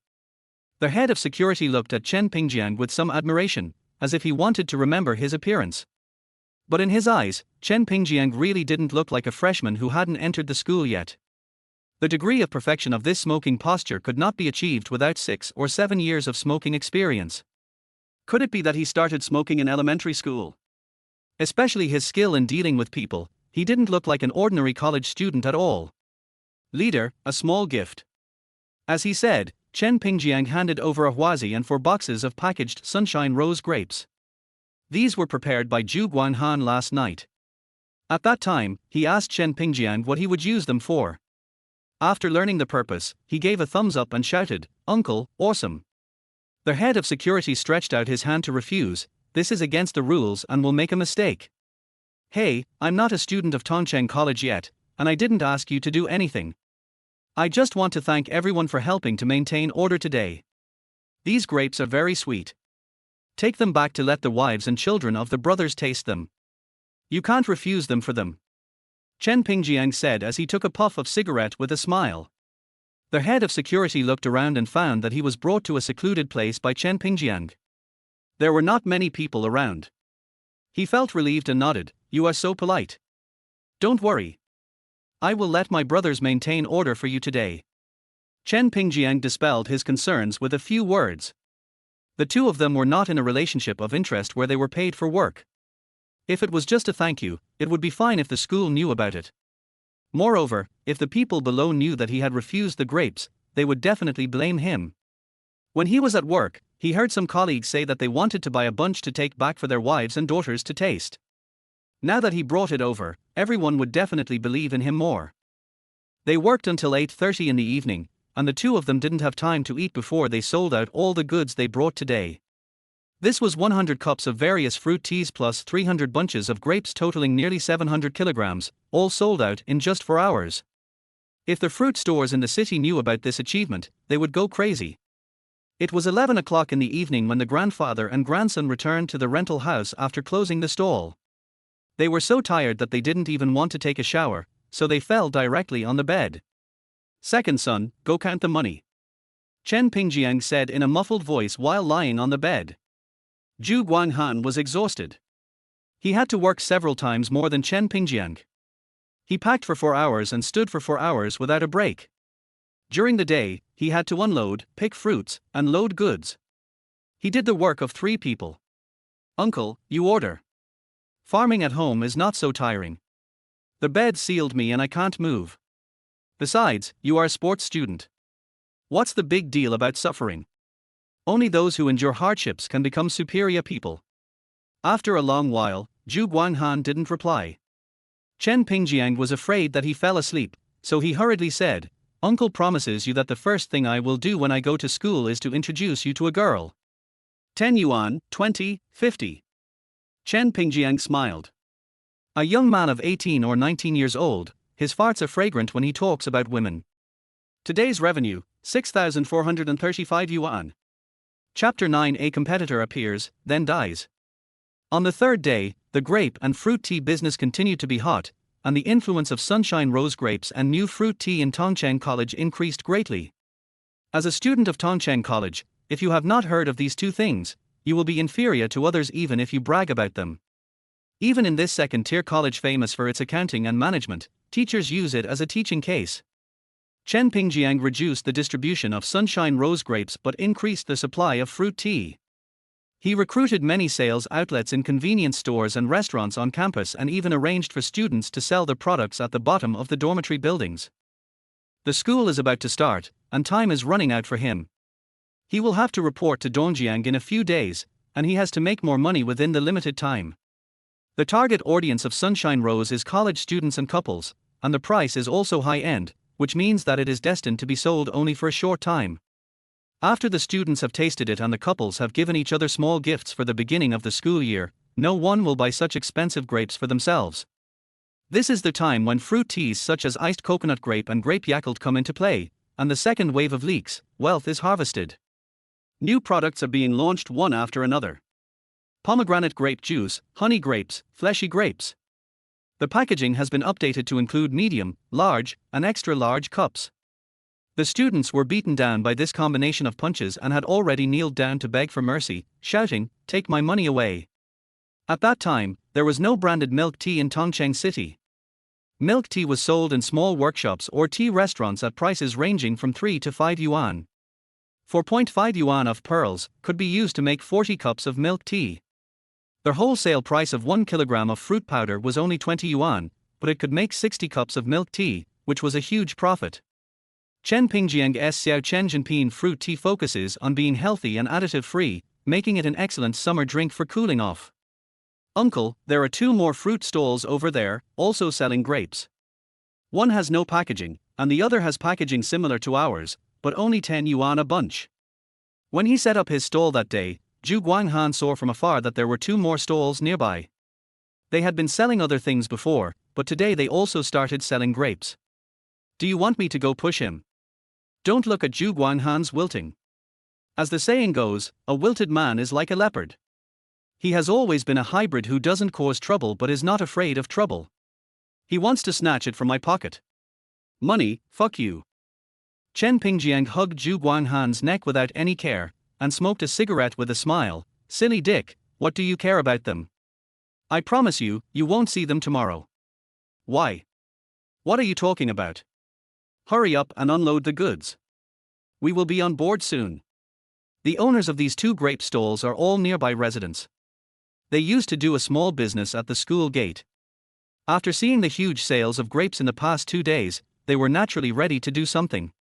The first stall does not do any packaging, just whatever is collected from the fields, and sells it at the same price as the urban fruit shop. The second stall bought a bunch of Sunshine Rose grapes to taste, and cursed Chen Pingjiang for being evil-hearted. What a bunch of Sunshine Rose grapes, isn't it just grapes from Dongfeng village? He bought them for a few cents, and then sold them for 20. He was evil-hearted. But he was smarter and also got some exquisite packaging. In his opinion, it was the packaging that attracted students to buy. Just as Chen Pingjiang said, not many grapes were sold at the 2 stalls that day.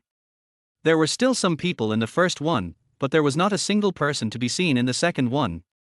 The 2 small business owners were completely confused. Their grapes tasted good and were much cheaper, so why weren't they selling? Not giving up, they grabbed a few students and asked them questions, then they were in a state of confusion. At 9 o'clock in the evening, we went to the same restaurant on Renmin Road. Chen Pingjiang was full of wine and food, holding a cigarette in his mouth, feeling very satisfied. A cigarette after dinner is better than being a living god. Master Lin Yutang is not lying to me. Uncle, how did you guess so accurately? There's no trace of those 2 stalls. He was like a curious baby, particularly concerned about the situation of his competitors. Do you want to know? Chen Pingjiang rinsed his mouth with beer.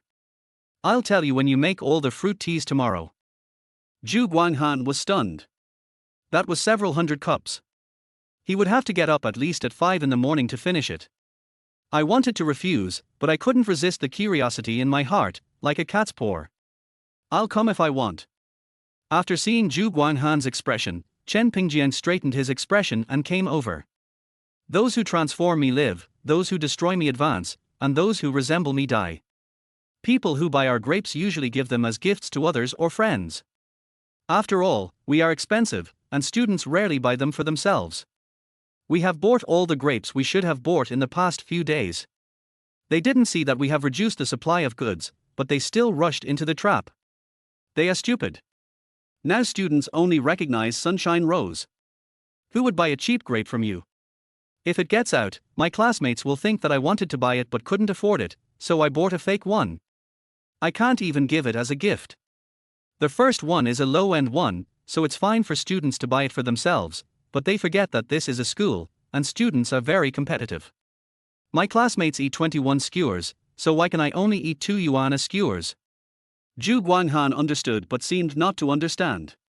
His dark eyes rolled around and he scratched his head. Seeing Zhu Guanghan's silly look, Chen Pingjiang became patient. Grapes are just a kind of fruit. Their sales volume is limited in season, far less than watermelons. I have already taken over the high-end market. The mid-end wants to learn from me but can't do it right, so they can only die. It's not the key that he doesn't understand grapes at all. As for the low end, there is a way out, but his sales scenario is wrong. If it's in a fruit store, where buyers don't know each other, his business won't be bad, but this is a school. Then there won't be anyone competing with us tomorrow. Fuck, aren't they afraid of losing money? Today those two families bought so many grapes. If he doesn't sell them and eats them at home, their whole family will get diabetes from eating them. Can you sell it at a lower price? Die. What if they also make it into juice and sell it? Or die. Then they will lose everything. Chen Pingjiang chuckled. I couldn't bear it, so I took advantage of them. I'll buy their grapes for 20 cents per pound and squeeze them into grape juice tomorrow. Zhu Guanghan looked at his slightly cunning uncle speechlessly. After returning to the rental house and counting today's revenue, Chen Pingjiang nodded with satisfaction. After selling for a whole week in front of the gate of Tongcheng College, the total revenue has reached 70,000. After deducting the cost of purchasing grapes, logistics, and packaging, it is estimated that there is still a net profit of less than 60,000. In the end, it could still be sold for 3 days, and it was easy to break 80,000. The sales volume of Sunshine Rose was less than 100 bunches a day, but grape juice became a new growth point. In addition to the direct store at the school gate, the distribution points in school restaurants, dormitory buildings, and other places were gaining momentum. After all, who would be willing to go outside the school to buy it in the middle of summer? And you can't take an extra DT on their way to and from get out of class. Every morning, Chen Pingjiang would supply goods to distributors and strictly stipulate that there could not be a second sales point within 200 meters, downward distribution was not allowed, and cross-regional sales were not allowed, otherwise the agency rights would be revoked. Although this kind of juice has no technical threshold and anyone can make it after learning a little, Chen Pingjiang doesn't care since he has no plans to sell it at Tongcheng College for a long time anyway. Chapter 10 Technology Transfer. Boss Lu, please take a seat. Seat 17 on the second floor of Roman Holiday Tea Restaurant in the city. Chen Pingjiang warmly greeted Lu Tsongjun, the owner of the convenience store in the snack street on campus. He also opened a 10-square-meter water bar next to the convenience store. Lu Tsongjun was also the distributor of Chen Pingjiang's Xiaochen Jinping grape juice. Lu Tsongjun was in his 40s, with a short hair, a big belly, and an obvious double chin. Mr. Chen has made a lot of money recently. What advice can you give me? To be honest, Lu Tsongjun was really confused about the high school student in front of him. He was very good at business and drank more than himself. While drinking, he makes dirty jokes and picks up all kinds of evil things from all over the world. He doesn't look like a student. Since Boss Lu is so direct, I won't beat around the bush. You also know that I am still a high school student who loves learning. Immediately. Hey, Boss Lu, why do you have such an expression? I will go to Dongjiang to study at university in a few days. The business of Tongcheng College will not last long. I plan to transfer the production technology of several grape juice drinks to you. Chen Pingjiang crossed his legs, leaned back in the chair, his eyes squinted by the smoke. Lu Tsongjun was not surprised. Chen Pingjiang had revealed this information twice before, and today was the first formal and in-depth conversation. I have thought about this question, but as far as I know, the production of these juices is not complicated. I won't hide it from you. Our people have also tried to make them privately, and the taste is not much different. Chen Pingjiang understood his voiceover, which was why should I ask you to transfer your technology? I can just wait for you to leave and do it myself and put your label on it. Anyway, you can still reach out to Tongcheng when you are away from home, right? Chen Pingjiang nodded with a smile. You are right. In that case, let's meet again another day. Now it was Lu Songjuan's turn to be completely dumbfounded. Is this how you negotiate business?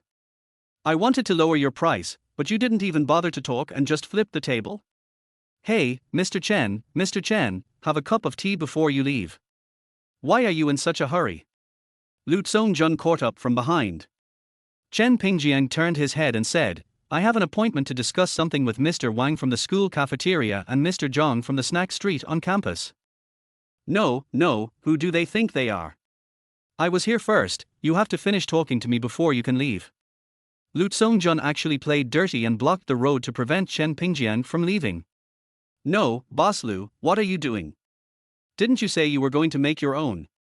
After sitting down again, Lu Songjun quickly poured Chen Pingjiang a cup of tea, thinking that this guy was as slippery as a loach and he couldn't get any advantage. He did plan to make his own, but if Chen Pingjiang transferred the fruit tea making technology and formula to his competitors, would his water bar be able to survive in the future? Mr. Chen, you name your price. Lu Songjun just lay down. Har, since Mr. Lu is so direct, I won't be polite either. 30,000 for a complete set of grapefruit tea production process formula, slogan and marketing plan. This price made Lu Songjun very uncomfortable. If it was more expensive, he would have bargained for it with a clear conscience, but it was only 30,000. However, he felt that these few formulas were not worth 30,000. At this time, Chen Pingjiang said again, it's exclusive. You are the only one in Tongcheng College. Mr. Chen, this price is a bit high, can you make it cheaper? Oh, it's already 1 o'clock. I'm afraid Boss Wang over there must be waiting anxiously. Chen Pingjiang looked at his watch in panic and was about to stand up and leave. Okay, Mr. Chen, you are really good at business talks. If you were not still in school, I would have wanted my daughter to pursue you. Lu Songjun shook his head. He was being controlled. He believed that Chen Pingjiang could do it because the other two were also grape juice distributors. 30,000 was not much. If he did not agree, someone else would agree. This was an open conspiracy. Chen Pingjiang smiled sincerely, Boss Lu actually wants to be my father-in-law. How old is Sister Lu? How tall is she? How much does she weigh? I walked out of the bank and weighed the plastic bag in my hand, and found that I had received 30,000 yuan. Lu Songjun is not the only choice. If he does not agree to the deal, Chen Pingjiang will really turn around and contact other people immediately, but only he is willing to pay 30,000. Because the other two companies have other main businesses, they can just stop doing it and go back to the old ways. But Lu Songjun can't do that. If someone else takes the contract, his water bar business will definitely plummet. After all, this is his main business. Rather than spending 30,000 to buy a formula, it is better to spend 30,000 to buy peace of mind. On the morning of September 1st, the water bar in the snack street on the campus of Tongcheng College opened on time. Lu Songjun went to the school cafeteria and the snack street on purpose and found that the other two companies had indeed removed their star products such as grape Yakult and ice coconut grape. He was immediately relieved and felt that Mr. Chen was a man who kept his word and was capable of great things. Yesterday afternoon, Chen Pingjiang came over with a complete set of grapefruit tea production recipes, slogans and marketing plans. He trained the two bar clerks on the production methods and ingredient ratios of several drinks, and handed Lu Songjun a printed document. Lu Songjun didn't care about any marketing plan or slogan. He just threw it somewhere. As long as there was no competitor in the school, he would be invincible. At noon, Lu Songjun was sitting at the door of a convenience store smoking when he suddenly saw a girl walking towards him. The cup in her hand looked familiar. Classmate, where did you buy this drink? There's a snack street in front of the school. Lu Songjun almost lost his balance in his chair and fell off. He hurriedly ran back to the convenience store counter and started looking for something. His wife, Lu Yang, glared at him and asked, "What are you doing pushing and shoving?" Lu Songjun pushed Lu Yang away and continued to search. "Where did you throw the contract I signed yesterday?" "The counter is unstable, so I padded the corners." Pulling out the document titled Xiao Chen Jinping Grape Series Fruit Tea Technology Transfer Contract, Lu Songjun turned to the third page, where a few words were prominently written, Tongcheng College. Lu Songjun was so angry that he threw the contract to the ground. It didn't say whether it was inside or outside the school, but it was obvious that the scope of Tongcheng College did not include the temporary snack street outside the school. He could only hold his nose and bear it. Just when Lu Tsongjun lost his temper and threw the contract, Chen Pingjiang and Zhu Guanghan had already boarded the bus to Dongjiang. Chen Pingjiang fell asleep beside him, but Zhu Guanghan couldn't sleep when he thought of the 20,000 yuan in his school bag, fearing that a thief would steal his bag. Granduncle said that this was his salary during this period, but he knew that he was just doing hard labor during this period and couldn't help with other things. Granduncle didn't even want to find someone else for 2,000 yuan. When the car arrived at the service area, Chen Pingjiang got out to urinate and smoke a cigarette, and he immediately felt refreshed. He was really exhausted during this period of time, working day and night. Although Zhu Guanghan basically took care of the physical work, it was not easy to use his brain either. But it was worth it in exchange for the 120,000 yuan in the card. After deducting costs, the revenue from direct operated stalls and other on-campus distributors was 80,000 yuan. Lu Tsongjun earned 30,000 yuan from technology transfer, 20,000 yuan from technology transfer fees at the temporary snack street outside the school, and another 10,000 yuan from the complete product selection, packaging and marketing plan for Sunshine Rose grapes. In other words, in just less than half a month, Chen Songjuan's total profit was 140,000 yuan, and he gave 20,000 yuan to Zhu Guanghan, leaving 120,000 yuan. Aunt Chen Xiufen lost 20,000 yuan, which the old lady forcibly dragged back. In the end, Chen Pingjiang threw the money and ran away before the old lady reluctantly accepted it. This was much more than the money my aunt made from selling grapes in previous years. I slept at home last night and my mother scolded me all night. My eardrums still hurt a little. You didn't come home for the entire summer vacation. You told us you were going on a trip. Your dad and I thought you were kidnapped. You went to school the next day, but you didn't know you were coming back until today. You know how worried your father and I were, but we didn't even bother to call home. You and Erz's luggage has been packed for you. Tuition is 3,500 yuan, and living expenses are 600 yuan. Spend it frugally. Don't be so careless. Hold on to your bag even when you sleep. There are a lot of thieves out there, especially in places like bus stations. How about I take you there? Dad was laughing and Mom was nagging. For a moment, Chen Pingjiang was really reluctant to leave that warm home. The pink and tender newcomer finally signed the contract. The first new book was dedicated to Chijin. Thanks to editor Qinghu. As a tender newcomer, I feel extremely honored and will do my best to work harder and write better stories for everyone. Some of the things and people in the book have prototypes. For example, some of the things that happened to Chen Pingjiang are what I experienced. There are many shortcomings in writing a book for the first time. Hong Chen will write, revise and learn at the same time, and grow up as quickly as possible. After signing the contract, I will update at least twice a day, around 10 a.m. and 7 p.m. I will not take leave and will only update as quickly as possible. You don't have to worry about the eunuchs and can enjoy your meal with peace of mind. After all, I really failed in my business venture, and I make a living by writing books. Your recommendation ticket, reward or message are all great encouragement to me. Thank you very much. Chapter 11, Sports Academy Beauty. Dongjiang City is the capital of the neighboring Jiangnan province, only 200 kilometers away from Chen Pingjiang's hometown. Far more people from Tangsha go to Dongjiang to study and work than go to their own provincial capital, Hesha. This is a famous city of science and education, with a large number of double first-class universities. It is a new first-tier city with a fairly developed economy. Dongjiang City is home to more than 60 or 70 colleges and universities. September 1st is the day for new students to register at most schools. The bus station is crowded with people, all of them, one adult and one child, walking out of the station dragging heavy luggage. It was the first time that Zhu Guanghan saw so many people, and he was a little dazed until Chen Pingjiang patted him on the shoulder. Get out of the station quickly. What are you daydreaming about? Be careful. There are a lot of pickpockets here. Although Chen Pingjiang did not go to college in Dongjiang in his previous life, he came to Dongjiang to work hard after graduation. He stayed there for 7 or 8 years. It is not an exaggeration to say that it is his second hometown. In the early 2000s, stations, whether train stations or bus stations, were similar across the country. Swindlers and pickpockets are rampant. Several 50-year-old women were waving accommodation signs back and forth, asking everyone they met. Handsome guy, do you need accommodation? Try it, it's very comfortable. The combination of Chen Pingjiang and Zhu Guanghan was entangled the most. Handsome guy, you're so strong. Zhu Guanghan is very cowardly now. If it weren't for his dark skin, you would be able to tell that his face is as red as a monkey's butt. Chen Pingjiang, wearing sunglasses and carrying a bag with a smile on his face, ignored him. He used to have several fixed points in this city, ranging from 200 to 400.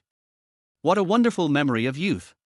He must keep his childishness in this life, and maybe he can receive a red envelope in the future. We took a taxi at the door and Chen Pingjiang spoke in authentic Dongjiang dialect. Master, go to Zhujiang Road. Uncle, why do you know Dongjiang dialect? Learned it from the technicians. The two were together all day long, and Zhu Guanghan's face was full of black questions. Who is the technician? Chen Pingjiang raised his eyebrows and said, children should stop asking about adults' matters.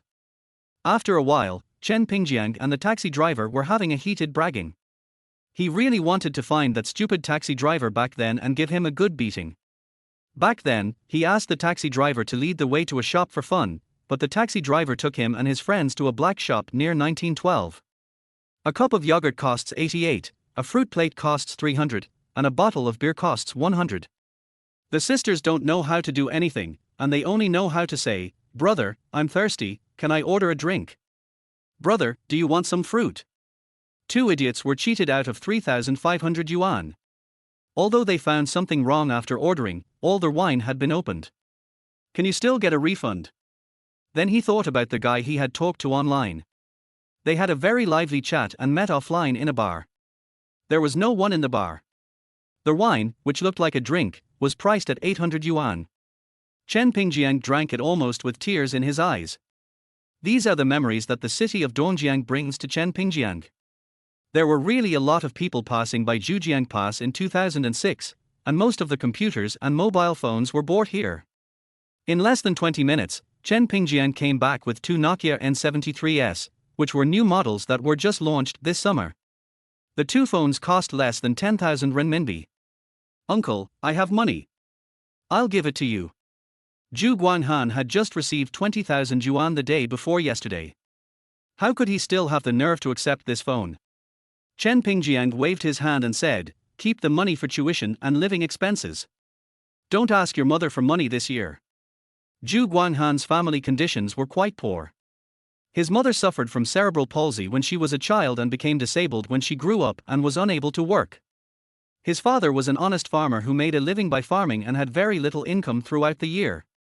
He also had an older sister who worked as a handyman in a restaurant in Shanghai. Actually, Zhu Guanghan had an older brother who drowned while swimming in a village pond one summer, and then they adopted Zhu Guanghan. So the family loved Zhu Guanghan very much and were reluctant to let him go to a boarding school in a county town dozens of kilometers away, so they sent him to Chen Pingjiang's home to study. Xu Fanghuan treated Zhu Guanghan and his son Chen Pingjiang equally. Zhu Guanghan ate whatever Chen Pingjiang ate. Zhu Guanghan nodded and said nothing more. He knew a lot of things in his heart and knew who was good to him. Dongjiang University of Finance and Economics and Dongjiang Institute of Physical Education both have campuses in Xianlin, which are not far away. It was already afternoon when the two arrived at Dongjiang Institute of Physical Education. Uncle, you go back. I can sign up myself. Today is the day when Chen Pingjiang reports, and he is afraid that Chen Pingjiang will not make it in time. Chen Pingjiang waved his hand nonchalantly. You thought I was accompanying you, I just wanted to see the girls from the sports school. Zhu Guanghan curled his lips and said nothing. On the day of registration, the school gate was bustling with people and cars, and everywhere was filled with parents and students carrying suitcases, as well as a bunch of enthusiastic senior students. The payment office of the Sports Institute is in the Student Activity Center. Chen Pingjiang did not go in to pay the fees. Instead, he sat at the gate, smoking and openly watching the beauties from the sports school coming and going. It's true that no matter what their quality is, the temperament of girls from sports colleges is very different from that of girls from general colleges. There was a healthy and sunny atmosphere, and what excited Chen Pingjiang the most was the long legs. Each of them was 1.7 meters tall, and some were 1.8 meters tall. They did not have the fair skin like Zhang Xinyu, but had a healthy complexion. This one is fine. She has fair skin, long legs, and a nice waist. Chen Pingjiang looked at a girl about 1.75 meters tall walking over. She was wearing dark tight sports pants. Her legs were thin, long, and straight. Her pelvis was protruding on both sides, and her belly was slightly concave. She was wearing a small-sized white short sportswear, which made her waist look particularly slender. The zipper was pulled to the lower part of her chest, which made her chest look very big. She was wearing a white bottoming shirt underneath. Looking at the girl walking towards him, Chen Pingjiang was a little dazed. Although he was quite handsome and had sent many love letters in school, he shouldn't be so popular. It was 2 or 3 in the afternoon, and the sun was shining brightly. Chen Pingjiang squinted his eyes and walked closer, only to find that she was actually so beautiful, with delicate features, a straight nose, rosy lips, cheeks that were already pink from the hot weather, beads of sweat oozing from the tip of her nose, and a translucent neck.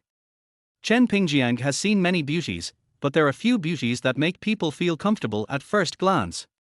This kind of beauty is more of a temperament, calm and dignified, cold and indifferent. Just like the energy of Gao Yuan Yuan. Classmate, I'm from the public security team. Which class are you from? Smoking in public, especially during the registration period for freshmen, has a very bad influence. The beauty's voice is crisp and powerful, without any tinnitus. Chen Pingjiang quickly put out his cigarette, wondering how he had run into an official. I'm sorry, I'm a student's parent. A new student, right? Class, name. The beautiful girl rolled her eyes at Chen Pingjiang with some disgust. He was treating her like a fool. She was not that old, but she was still a student's parent. Yang, do you need help? As he spoke, a strong young man over 185 centimeters tall ran over. He was a bit handsome, and his eyes were so sexy that they almost made Yang cringe. He considerately handed over a bottle of Nongfu Spring and said, "It's hot, drink some water, don't get a heat stroke." No need. Yang looked unhappy and politely refused. She turned her head and looked at Chen Pingjiang coldly. I'm asking you a question. Which class are you from? The strong young man had a defiant expression on his face. He took 2 steps towards Chen Pingjiang, closing the distance between them. Most newcomers would probably give up in the face of such a situation. Chen Pingjiang thought that this guy was using him as a show-off material, so he didn't say anything. He took out a cigarette from his pocket and lit it up provocatively. I'm a student's parent. Do you have any signs prohibiting smoking here? Seeing that Chen Pingjiang ignored him and lit a cigarette provocatively, the boy's face turned green. With the goddess standing behind him, where could he put his face? He said sternly, "Stinky boy, who the hell are you trying to scare?" The noise was quite loud, and the people coming and going around attracted a lot of attention. Yang followed and said in a cold voice, "Fan Shufei, go and do your thing. I'll take care of this." It would be very unsightly if there was a scuffle at the entrance of the registration office. The conflict would greatly affect the image of the school, and the teachers would also think that they were incompetent. Fan Shufei still wanted to save face in front of the goddess. He thought that he could easily deal with a freshman with a suitcase, but he didn't expect that this guy was different from ordinary college students and was very confident. But after Yang said this, he immediately took a step back. The anger on his face did not diminish at all, and he stared at Chen Pingjiang viciously. Classmate, if you insist on not telling me, I will ask the school security department to come over. Not only will they call your parents, but they will also notify your counselor. Yang looked at Chen Pingjiang with a somewhat cold look. Chen Pingjiang exhaled a puff of smoke, took out his cell phone from his pocket, and glanced at Yang. What's the phone number of your school's security department? I'll call them directly and ask them to come and judge the case. Especially you, kid, insulting students' parents. He pointed at Fan Shufei. This left both Fan Shufei and Yang a little stunned. They clearly looked like students, yet they were carrying a suitcase, yet they insisted on saying that they were parents of students. They were not afraid of student leaders at all, and they even took the initiative to report to the school teachers. Where did they get the confidence from? Yang's bright eyes turned. Which student's parent are you? Stop asking about adults' business. Chen Pingjiang retorted. He just had a craving for cigarette and was smoking a cigarette at the side of the building. He was not blocking the door. Who did he offend? Or maybe it's just that these student leaders in the student union are really annoying. Most of them like to use chicken feathers as a token of authority, and the positions in the student union have become a tool for them to show off. Originally Chen Pingjiang put out his cigarette and planned to keep the peace, but who would have thought that this guy named Fan Shufei would put it on his face? Boy, don't be shameless and force me to slap you. Seeing that Chen Pingjiang actually treated his goddess like that, Fan Shufei was so furious that he rushed up to beat Chen Pingjiang up. No matter whether he was a student's parent or not, he would beat him up even if he was one. At this moment, Fan Shufei, who was rushing towards Chen Pingjiang, was kicked from the side and flew 2 or 3 meters to the right. Second son, forget it, don't let the school handle it. Chen Pingjiang took a glance and knew that it was Zhu Guanghan who had reported it. Uncle, he scolded you, so why shouldn't you do anything about it? Zhu Guanghan's eyes were as big as bells, and he was about to rush up and kick Fan Shufei a few more times. The moment Fan Shufei was kicked, he felt like he was hit by a tank. He usually encountered a lot of physical confrontations when playing basketball, but he had never encountered such a strong force. He felt a piercing pain in his left arm. Chen Pingjiang waved his hands helplessly, feeling a little overwhelmed by Zhu Guanghan's temper. This guy is good in every way. If you don't provoke him, he won't provoke you. He is simple and honest. But if you provoke him, he will really hit you without mercy and will not stop until he beats you until you vomit blood. Okay, then beat him to death. You don't have to go to school anymore and go home. Chen Pingjiang saw that some people were already standing around watching. He didn't care, but Zhu Guanghan still had to go to school here, and he would definitely be punished if he made a fuss. Zhu Guanghan glared at Fan Shufei fiercely, wishing he could eat him. After hearing what Chen Pingjiang said, he turned around and walked over, taking Chen Pingjiang's suitcase. Chen Pingjiang turned his head and said to the stunned Yang Yang with a smile, "Senior sister, did you hear what he called me? Although this senior schoolmate is cold, she is beautiful." Chapter 12: How to distinguish girls of different grades at a glance. Yang Yang's worldview was somewhat shattered. She couldn't understand why Zhu Guanghan called Chen Pingjiang great uncle when they were obviously the same age. It is difficult for people who have not had similar experiences to understand the concept of a younger person having a higher generation. In some places along the southern coast, where traditional customs are preserved more completely, it is a rule that a person one level older in generation can crush a person to death. Her face turned red, knowing that she had caused a misunderstanding. Yang Yang felt a little embarrassed. She said sorry hastily and walked away without paying any attention to Fan Shufei, who was gasping in pain beside her. "Senior Fan, right? It's all a misunderstanding. No fight, no acquaintance. Let me buy you a drink of water." Chen Pingjiang saw a bottle of mineral water on the ground next to him and handed it over with a harmless smile on his face. Fan Shufei snorted angrily, "This is my water, this is how you apologize, you bastard." "I was very embarrassed today. Not only was I humiliated in front of the school beauty, but I was also beaten up. But we are all from the same school, and good days are yet to come." Watching Fan Shufei leave, Chen Pingjiang smiled and put his arm around Zhu Guanghan's shoulders, pulling his luggage to the boys' dormitory. "This person will probably cause trouble for you later. Don't fight with others then. If you have any problems, come to me and I will handle it." Chen Pingjiang, who has come from this age, saw Fan Shufei's unconvinced look on his face when he walked away. He will cause trouble later, and he is still young and energetic, brave and ruthless. Chen Pingjiang was not worried about Zhu Guanghan being bullied at all, but was worried that Fan Shufei would anger Zhu Guanghan and be sent to the hospital. After sending Zhu Guanghan to buy daily necessities, Chen Pingjiang took his suitcase to the boys' dormitory first. Dormitory 302. When Chen Pingjiang entered the room, the other 5 people in the dormitory had already arrived and were busy spreading mats, hanging mosquito nets and wiping the table. The reactions of the roommates varied. Some shyly greeted him, some said nothing when they saw him, and some were more proactive and came over to start a conversation.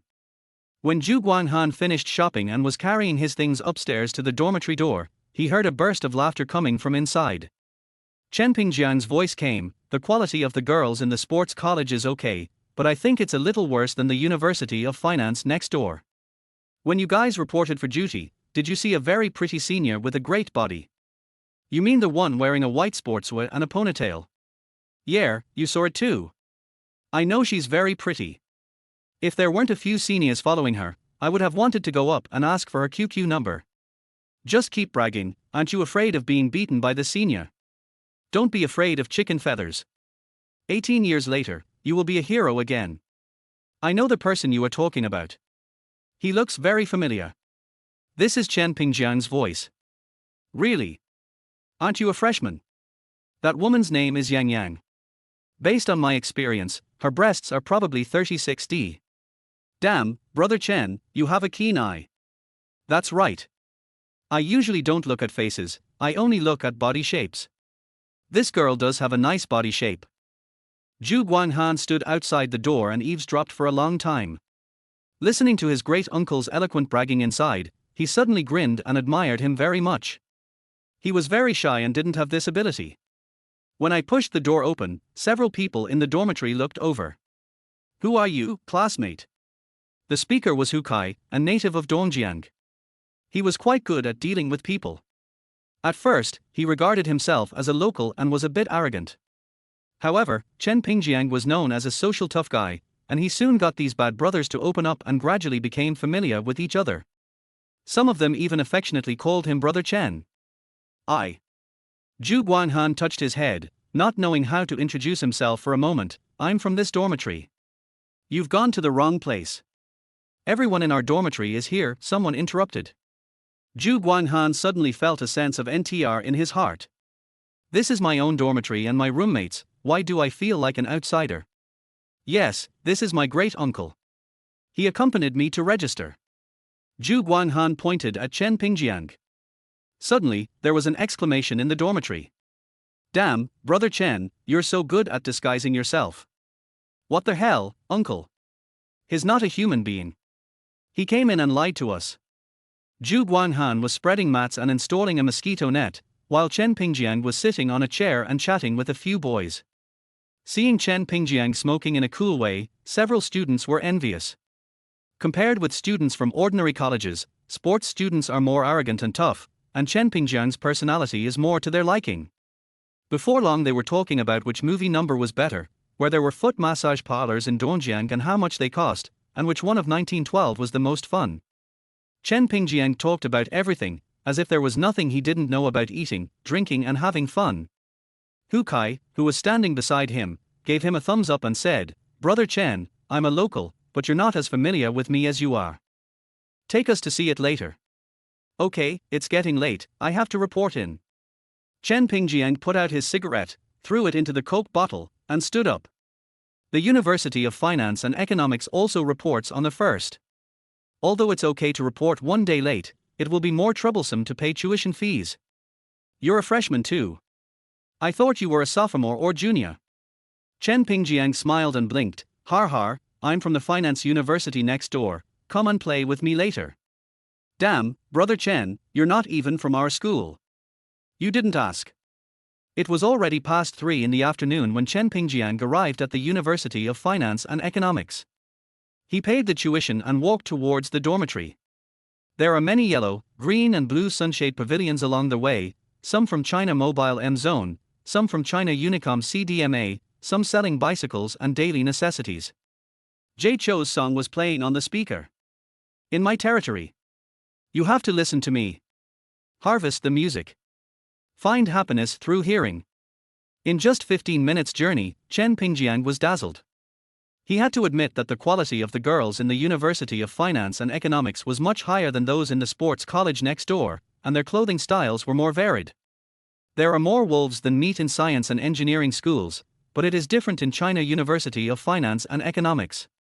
Some departments may have more boys, but classes like business, English and accounting are almost all girls. Sometimes there may be only 1 or 2 boys in a class. They are immersed in a sea of flowers and have become national treasures. With such a large base of girls, there are naturally a lot of beautiful girls. As someone who has experienced this, Chen Pingjiang can clearly distinguish which grade these girls are in. Most of the freshman girls don't wear makeup, love bangs, have medium short hair, and almost never perm or dye their hair. They dress conservatively, don't wear high heels, and look like ladies. Sophomore girls developed their own dressing style, started perming and dyeing their hair, wearing high heels, and wearing various jewelry. In addition to paying attention to their attire, junior girls will definitely wear makeup when they go out, which is what distinguishes them from sophomore girls. Senior girls bid farewell to the immaturity of freshman year, and have the temperament of sophomores, plus the maturity and stability of junior year, adding exquisiteness and delicacy, dressing more formally and more adult. Of course, it is also difficult to see seniors in school. In 4 years, girls' skirts became shorter and shorter, and their heels became higher and thinner. Chapter 13 Dormitory News. Boys' dormitories 3 and 4 are on the same road. Turn left to go to Building 3 and turn right to go to Building 4. The doors are facing each other. There is a bulletin board downstairs with various information posted on it. Yang Guang from Class 3 of Public Relations Management, Grade 04, gathered a crowd to fight, which had a bad influence. I lost my wallet in the second cafeteria. Inside was a student ID, a bank card, and 150 renminbi. If anyone finds it, please contact Building 5, Room 201, phone number XXXXXX.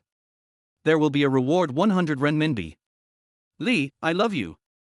Beyond internet cafes, 100M fiber, ultra-fast experience. China Mobile is looking for campus agents. Distributing flyers on Zhujiang Road, 50 yuan a day including lunch. Chen Pingjiang, in his previous life, he had distributed flyers once to promote an exhibition. He was not wearing enough that day and it was raining, he was frozen like a dog, and he never did it again. I looked for a long time but couldn't find the information I was looking for.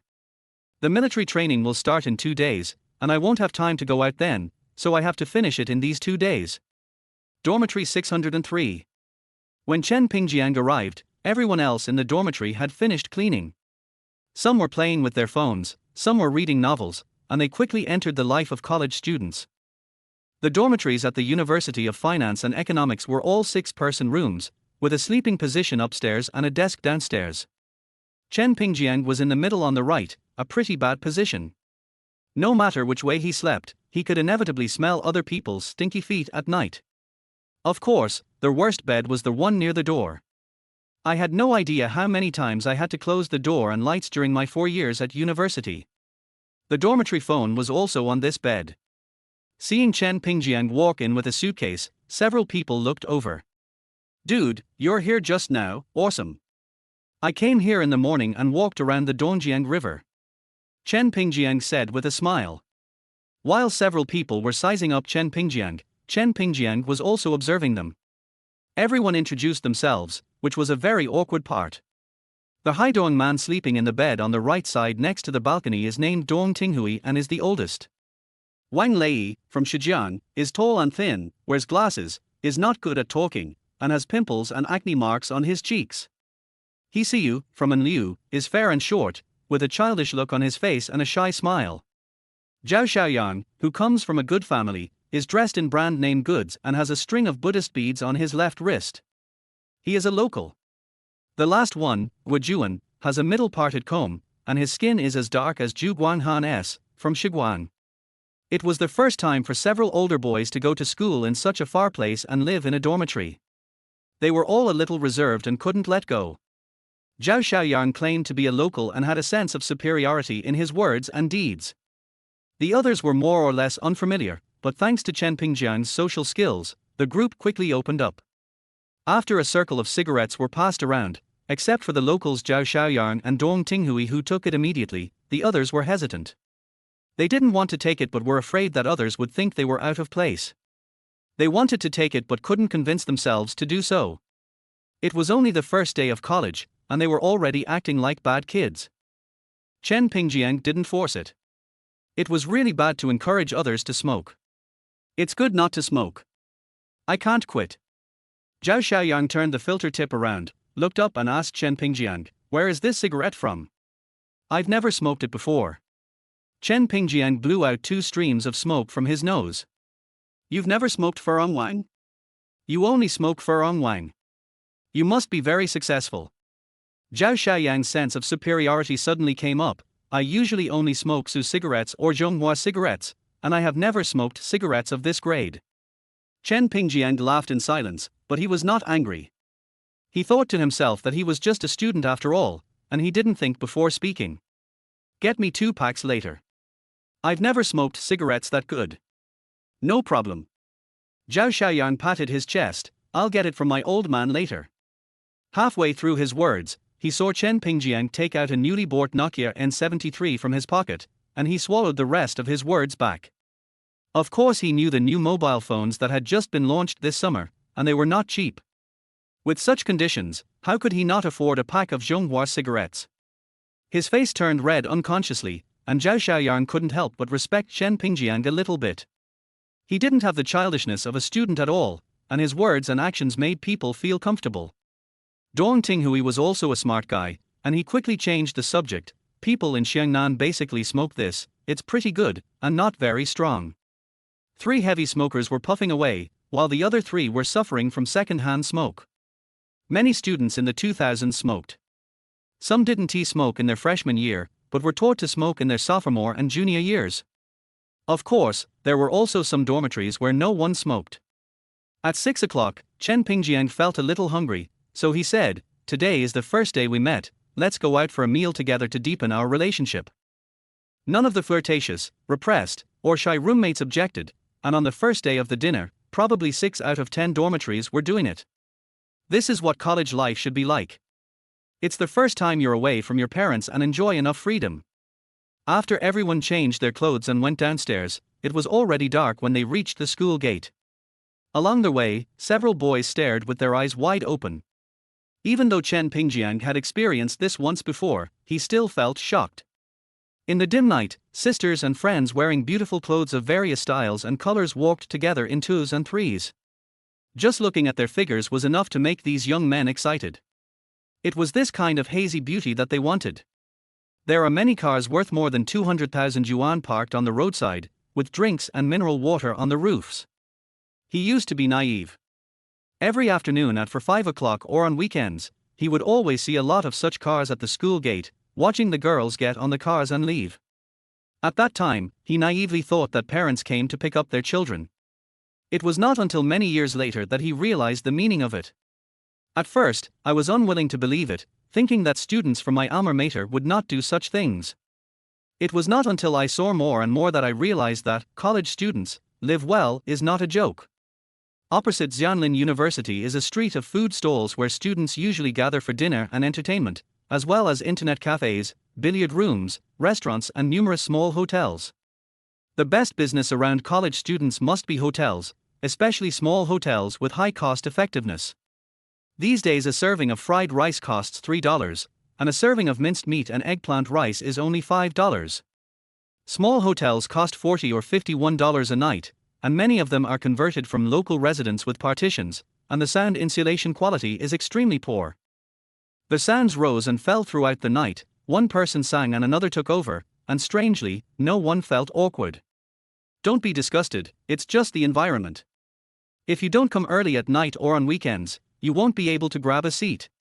It is easy for college students to make money. Xianlin is still a deserted place these days. The only slightly larger food stalls of several nearby universities are all here. 7 o'clock in the evening is the bustling time. Every household is full.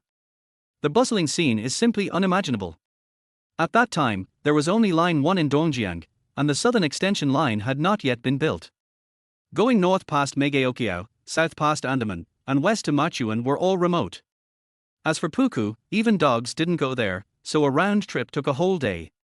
At that time, the university town was more like a paradise. Chapter 14. Children only do multiple choice questions. After much difficulty, he found a small restaurant with a private room.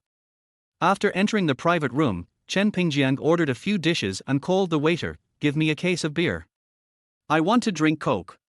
He Siyu, the youngest student in the dormitory, looked at Chen Pingjiang embarrassedly. Chen Pingjiang waved his hand, "I am a person who advises drinking but not smoking. As long as you bring a handle, you have to drink the wine today and no one can escape. Besides, this is beer, which is almost the same as water. Don't be afraid." Zhao Xiaoyang nodded, "That's right, it's not a big deal if you drink Coke for the first time at a dinner party. Don't spoil everyone's enjoyment." Hearing what Chen Pingjiang said, He Siu and Wang Lei, who had acne marks on their faces, nodded. "That's right. You don't have to drink if you don't want to drink in the future, but there are 2 drinks you must drink, one is today and the other is the graduation dinner." Chen Pingjiang smiled and filled up the wine for several people. After a table of hot dishes arrived, the atmosphere immediately changed. Chen Ping got up to speed, telling dirty jokes and all kinds of stories. Gujuan, don't raise fucking fish. Wang Lei, people are making a toast, but you are making a toast with a glass of wine. The drinking habits reflect the character of a person. A drinking table reflects all kinds of life. Changing one cup after another is honest, toasting the whole table with one cup is slippery, and after a few cups of cat urine, they smash things, hit people and curse. Avoid contact with such people in the future. Those who don't make trouble after drinking but cry indicate that they are under great pressure. Those who talk a lot after drinking are generally introverted. As for those who fall asleep after drinking, they are generally normal people. Among these people, Chen Pingjiang hates those who change their behavior after drinking the most. He once took a new colleague to a social event. He was a very polite person at first, but he changed into a bad person after getting drunk. He held the wine bottle and started spitting shit, wanting to screw the customers. Chen Pingjiang was so scared that his face turned green. He said, "You really can't drink." After just 2 cups, his face turned red like a monkey's butt, and his eyes started to become dazed. Zhao Xiaoyang relied on his status as a local and acted arrogantly, but he liked to be clever at the table. When others drank 1 glass, he would have half a glass, then immediately refill it, and then turn around and laugh at others for not being able to drink. Wang Lei is a repressed man at first glance. Although he is taciturn and refused to drink at the beginning, after he became proficient in it, it was as if he had unlocked the monster in his heart. Gujuan can drink quite a bit, but he probably only drinks at home during festivals and has never been to any social gatherings, so he doesn't know the rules. The slightly more normal one is Dong Tinghui. After all, he is the oldest and slightly more mature. After a drink, Chen Pingjiang had a thorough understanding of the personalities of the people. Zhao Xiaoyang and Dong Tinghui had a tacit understanding not to compete in drinking. Instead, they turned around and charged towards Hsiu and Wang Lei. Especially Wang Lei, it was his first time drinking and he didn't know his alcohol tolerance. He felt that he had grown up and was awesome. With the excitement of drinking for the first time, he almost accepted all the drinks and drank quickly and eagerly, wanting to prove that he could drink a lot. The 2 bastards didn't allow the other 3 to go to the bathroom, saying, "If you have deep feelings, you swallow them. If you have shallow feelings, you just lick them. Do you look down on me? You did it with him and not with me."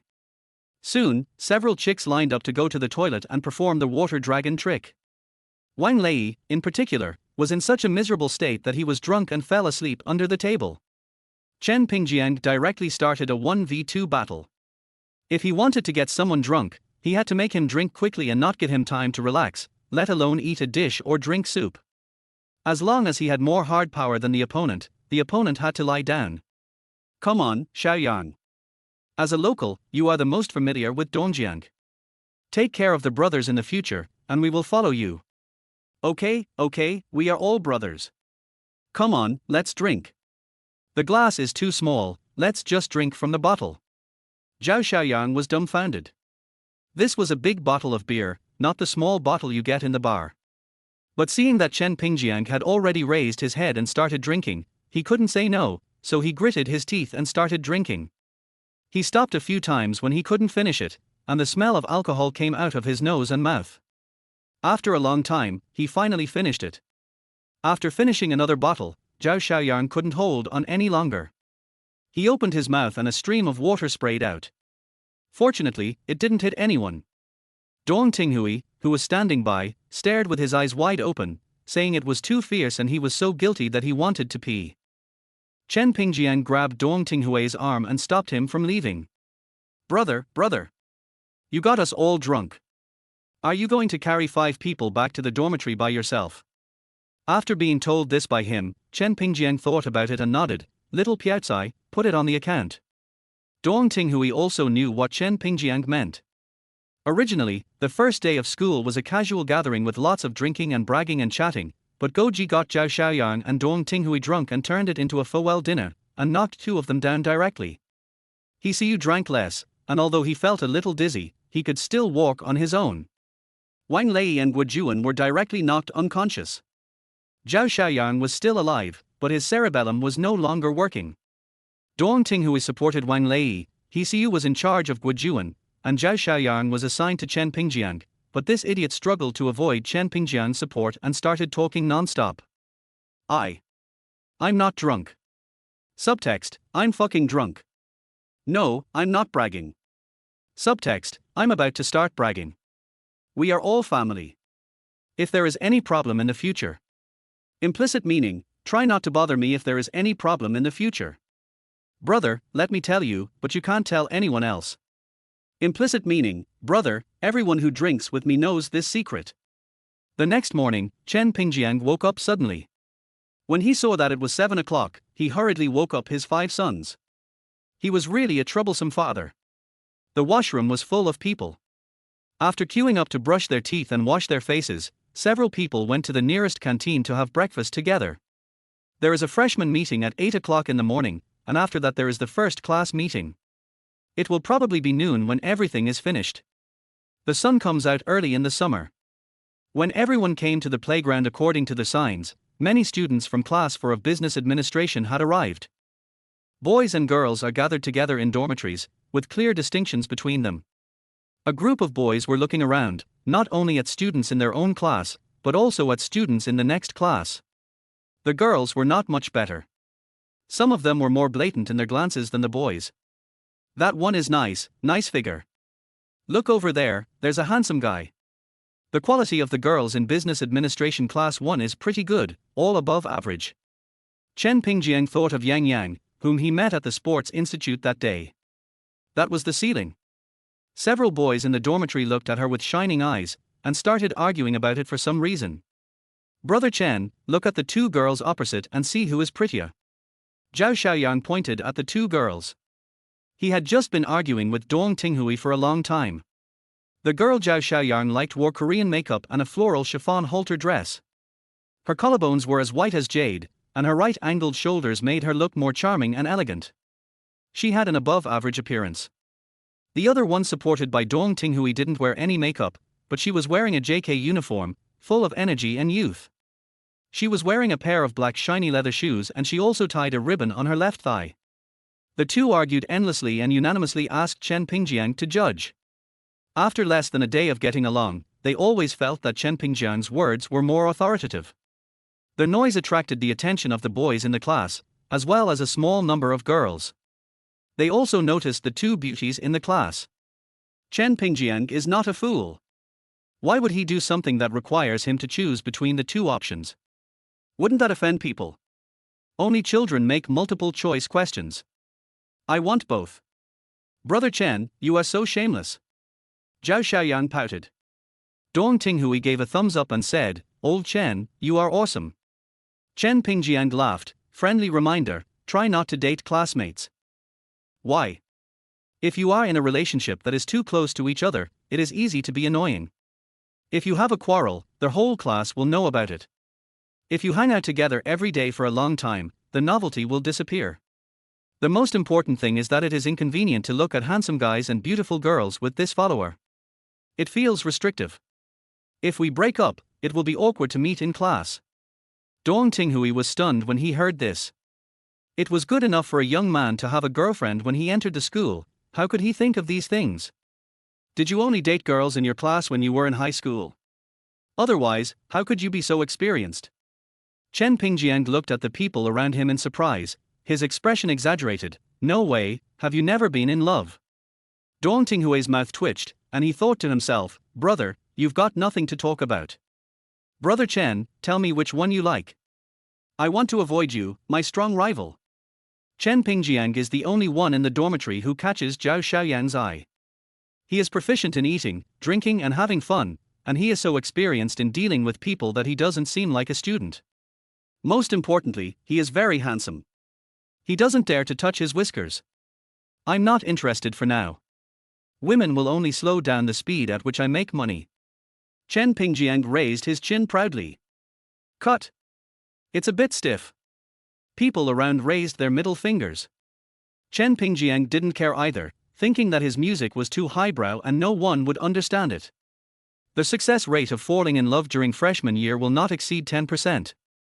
At this time, you have just entered the campus and are like a bird escaping from a cage. You are very restless and it usually won't have a good ending. Chapter 15 Deal done. Participating in the freshman meeting is no different from going to jail. The leaders speak one after another, and the representatives of the old students and freshmen have to make up for it twice. The freshmen below are as sunburned as eggplants with frost. After finally being released from prison, it was already 9:30 in the morning, and I rushed to class for the class meeting. When we arrived at the class, Chancellor Zhu Guangtong was already standing on the podium, staring at the floor and pacing back and forth, waiting for everyone to arrive. Chen Pingjiang, Dong Tinghui, and Zhao Xiaoyang were the last to leave the toilet and enter the classroom. The two little boys were a little stunned by the stares of the whole class. They didn't dare to focus on anyone, and they quickly ran to the row in their dormitory. Chen Pingjiang, who was a bit of a social cow, walked at a steady pace, looking around the class while looking at each girl, without flinching. Both Dong Tinghui and Dong Tinghui were already sitting in their seats. Chen Pingjiang just walked to the first row. He felt a little admired and envious and cursed at the same time. Zhu Guangtong had a square face and wore glasses. He was gentle and looked about 31 or 32 years old. He coughed and cleared his throat when he saw Chen Pingjiang sit down. "My name is Zhu Guangtong, and I'm the counselor of your business administration class 4. Next came some school rules, such as not being allowed to stay out overnight in the freshman year, not being allowed to use hot water heaters in the dormitory, etc. We were also informed of the precautions for military training and joining the class QQ group. The last part is the self-introduction, which is quite old-fashioned but necessary. You need to introduce yourself at the first class meeting, and you also need to introduce yourself when you sign up for a club or student union. The military training instructor will also ask you to introduce yourself. The gap between people begins with self-introduction. The timid and socially anxious students walked up to the podium with evasive gazes or simply lowered their heads. This is a sign of lack of confidence, and the format is also the same old format. Boys and girls who are a little more confident dare to say a few more words, stay on the podium longer, add their own specialties after the standard format, etc. Whenever there are pretty or handsome girls or boys, the classroom will be filled with chatter. Chen Pingjiang crossed his legs and didn't listen carefully. Song Nini is still better. That dress is so beautiful. It gives people the feeling of first love. You can only like this kind of young girl with such a good look. Look at Qin Bei, she has a good figure and is pretty. You know nothing. Old Chen said last night that Song Nini is pure lust. Qin Bei took off her makeup, so she can't scare you to death. The first class meeting ended in a noisy atmosphere. Chen Pingjiang did not return to the dormitory, but walked out of the school gate wearing sunglasses. During the summer vacation, he searched on Baidu for several clothing factories near college students and identified one that recycled old camouflage uniforms. He thought there would be similar investment advertisements on the school bulletin board, and then he would compare prices and choose one of them, but unfortunately he didn't see it. Chen Pingjiang had already planned to recycle old camouflage uniforms as his first business after entering school. The simple reason was that he had done so in his previous life. Some well-connected clothing factories will recycle old camouflage uniforms, wash them, and then sell them to workers on construction sites. However, the fabric of the camouflage uniforms used for training is very poor and is useless except for being resistant to getting dirty. It was already noon when I took a taxi to the Jisheng garment factory in Markun. I explained to the guard for a long time before I could enter the factory. The scale of the factory is not large, which is predictable. Big factories would not look down on such a small business. The factory building was dilapidated, with all kinds of garbage piled up randomly, and not many workers could be seen during meal times. I found the factory director's office. The door was open. The office was not very big and was rather simple. A man in his 40s had his legs on the desk, a cigarette in his mouth, playing Minesweeper on the computer. He turned around and glanced at Chen Pingjiang when he heard the noise. "Who are you looking for?" Chen Pingjiang smiled and took out the huazi and scattered them around, then said, "I called you before. Our factory recycles old camouflage uniforms from students after military training. I'd like to cooperate with you." The man retracted his crossed legs, sat up, and asked casually, "Which school are you from?" "Dongsai. Xianlin campus, right? There are already people doing this in your school." After saying that, the man turned his head and continued to clear minds. "There are 2,000 to 3,000 freshmen this year. He can't accept them all by himself." The middle-aged man nodded and said, that's true, but he also has a lot of subordinates. Chen Pingjiang approached the middle-aged man and politely took out his lighter to light his cigarette. The middle-aged man was stunned for a moment before he leaned over to light the cigarette. If you haven't signed a contract, what's the difference between me collecting it and him collecting it? Chen Pingjiang calmly took out a cigarette and lit it for himself. The middle-aged man smiled and said, "You really don't look like a college student. But you have to give me a reason to convince me, otherwise why should I give you the business?" Chen Pingjiang raised his eyebrows. "Boss, let me be honest. You are only responsible for recycling. You don't have to care who provided these goods. He and I teamed up to recycle all the old camouflage uniforms of the University of Finance and Economics. It's a good thing for you, too. It's better than handing them over to our competitors, right? Even if we have a conflict with the other party, it doesn't involve you. Healthy competition is always better than monopolizing the market and bargaining with you." Chen Pingjiang's words directly spoke from the perspective of the garment factory and touched the hearts of the middle-aged people. The office fell silent. The middle-aged man smoked a cigarette. After a long while, he said thoughtfully, "To the outside, I will not admit my cooperation with you. Just like you said, I don't care about the process, I only care about the result. However, the recycling price is 5 yuan lower than the other party." "Oh, the general market recycling price is 20 yuan. Chen Pingjiang knew that the market recycling price of 20 yuan was fine. 5 yuan lower is fine, but you have to cancel your cooperation with him. The middle-aged man shook his head. "That student is quite powerful. He is from your school's student union. We can't cancel the cooperation." Chen Pingjiang spread his hands and said, "There's nothing I can do. If I lower the price by 5 yuan, I still have to compete with him. He will just raise the recycling price, and I will be out of luck. It would be a waste of my time to compete with him." "Okay, what you said makes sense. Just as you said at the beginning, your quantity needs to be twice as much as the other party, otherwise the recycling price will be $5 lower than his."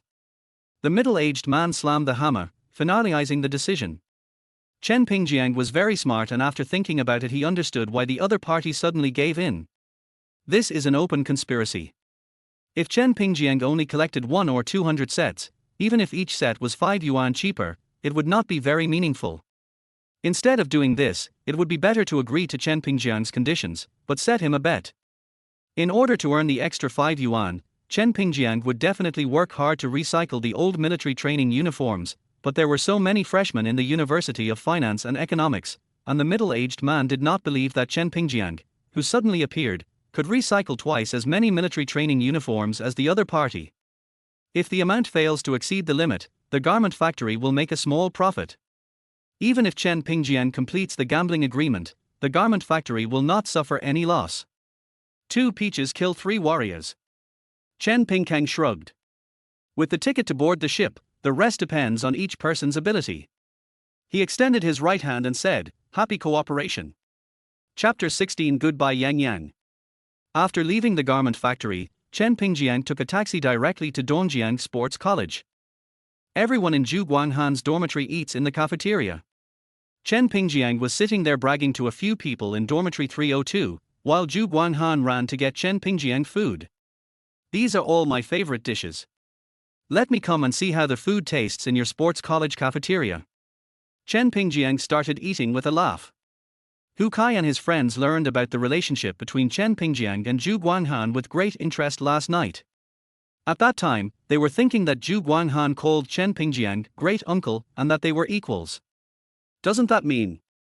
However, when I was taking a shower at night, I saw Zhu Guanghan's exaggerated muscular body, and the idea of being an elder faded a lot. Chen Pingjiang said vaguely while eating, "Brothers, do you want to make some extra money?" Several people became excited after hearing this. The living expenses at home were so limited that it was not enough for dating. They were still discussing how to get money in the dormitory last night. Chen Pingjiang nodded and mentioned the matter of recycling old military training uniforms. Local Hu Kai immediately slapped the table and shouted, "Done! He may not be short of this little money, but it will definitely feel different if he can make money on his own. From now on, he will be able to brag about it." As for the other 4 people in Zhu Guanghan's dormitory, Jing Hailiang, Zhang Ruihui, Wei Yuan, and Zhu Zhua, they were all very active. Let's talk about it first. I don't know the situation in your sports academy. Maybe someone has been doing this in the past years. Your appearance is equivalent to robbing other people's business. There may be some trouble later. Chen Pingjiang took a sip of Coke and continued. Said. The students in the Sports Institute are probably not afraid of this. I'm just afraid. Open the door and do business. Everyone depends on their ability. If he wants to fight, we will accompany him. That's right, who is afraid of whom? There is nothing in high school that I wouldn't dare to fight. Chen Pingjiang smiled and agreed, we are brothers, so let's be clear about the accounts. The recycling price I negotiated with the clothing factory is 21 sets. I will give you 10 yuan, and I estimate that you can collect only 5 yuan. It's easy for one person to collect dozens of sets. If I collect 100 sets, it will almost be as much as my monthly living expenses. Zheng Hailiang, a native of Shuchen, immediately had his eyes lit up. Second son, I will text you the recycling steps and some methods later, and you just need to follow them. Chen Pingjiang didn't care about the bet with the garment factory at all. He himself didn't plan to only make the recovery in Keter. There would be no problem handing the business here to Zhu Guanghan. He could earn some extra money while doing nothing, and it would be comfortable for him to help his brothers make money. At this time, the usually noisy Hu Kai turned around and whispered to Chen Pingjiang, Brother Chen, senior sister Yang Yang, who you said she was very familiar with yesterday, is here. Why don't you go say hello? Yeah, Brother Chen, show us. Chen Pingjiang raised his eyebrows. These bastards clearly knew that he was just bragging yesterday, but now they are actually exaggerating with bad intentions. Each of you owe me a meal. I will introduce you to Yang Yang later and let her find a girlfriend for you. Brother, you are my brother. Yang Yang was wearing a black lettered t-shirt today, with the bottom tucked into a pair of washed high-waisted straight jeans. Her figure was like the saying that everything from the neck down was legs. The simple outfit gave her an indescribable sense of sophistication, and her expression was aloof and distant. She has a standard oval face, pink and plump lips, bright and attractive eyes, and white earlobes like jade and ivory, embellished with a star-shaped earring. You naughty brothers, I'm leaving now. Chen Pingjiang walked towards Yang Yang conspicuously with a plate of food in his hand. As the campus belle of the Sports Institute, Yang Yang's appearance undoubtedly attracted the attention of most people in the cafeteria. However, the aloofness and distance she exuded made people dare not approach her at all. They could only stare at her beautiful figure from afar, secretly fantasizing in their hearts. Yang Yang was sitting alone at the dining table eating quietly when she suddenly felt a vibration and saw a figure sitting down on the seat opposite her. After a moment of stunned expression, Yang Yang recognized Chen Pingjiang and blinked her beautiful eyes, revealing a hint of confusion and anger. You are still a student of our school, and you lied to me that I am a parent.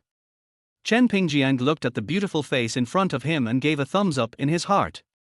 The 1.75-meter tall figure naturally gave people a sense of aloofness and distance, but this face made people feel particularly comfortable, with soft eyebrows and eyes, revealing a gentle and generous feeling.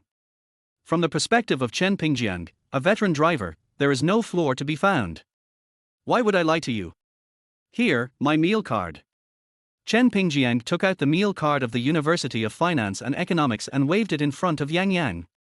Only after seeing the words, Dongjiang University of Finance and Economics, on the meal card did Yang Yang believe what he said. So what do you want to talk to me about? Can't I look for you if there's nothing wrong? Chen Pingjiang said with a grin. Yang Yang looked at him unfriendly and was about to pick up her plate and leave. If you dare to leave, I will immediately shout, I love you, and kneel down to confess my love to you, Chen Pingjiang said shamelessly. Yang Yang didn't dare to stand up again. She was afraid of social failure in such a situation. She was a little angry when being controlled by others. What are you going to do? I must have something to talk to you about.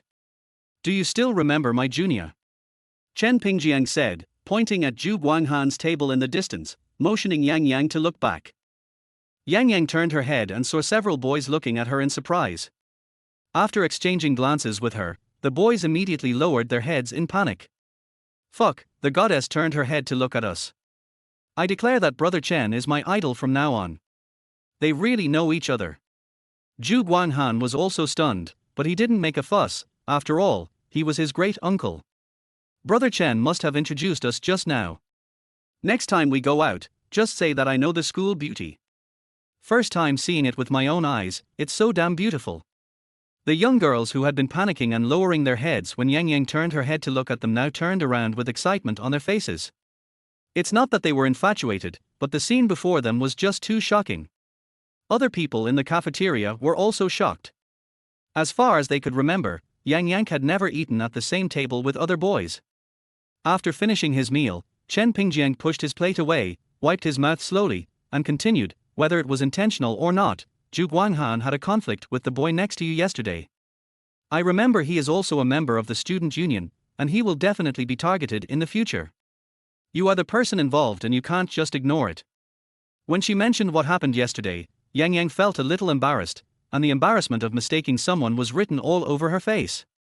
But she did not refute what Chen Pingjiang said. They were all from the same school and the same student union, and Yang Yang knew very well what Fan Shufei was like. "What do you want me to do?" Yang Yang stared at Chen Pingjiang with a cold expression. Being stared at like that, any other student would have blushed with embarrassment, but Chen Pingjiang could only feel admiration in his heart, and his eyes became more aggressive as he looked back. "This incident started because of you, so you must protect him." Yang Yang hesitated for a moment and nodded, "Okay." Chen Pingjiang didn't expect Yang Yang to be so responsible. "Then I would like to thank you on behalf of Zhu Guanghan. It's not easy for him. His father is a farmer, his mother is disabled and can't work, and his sister dropped out of school to work to support his studies.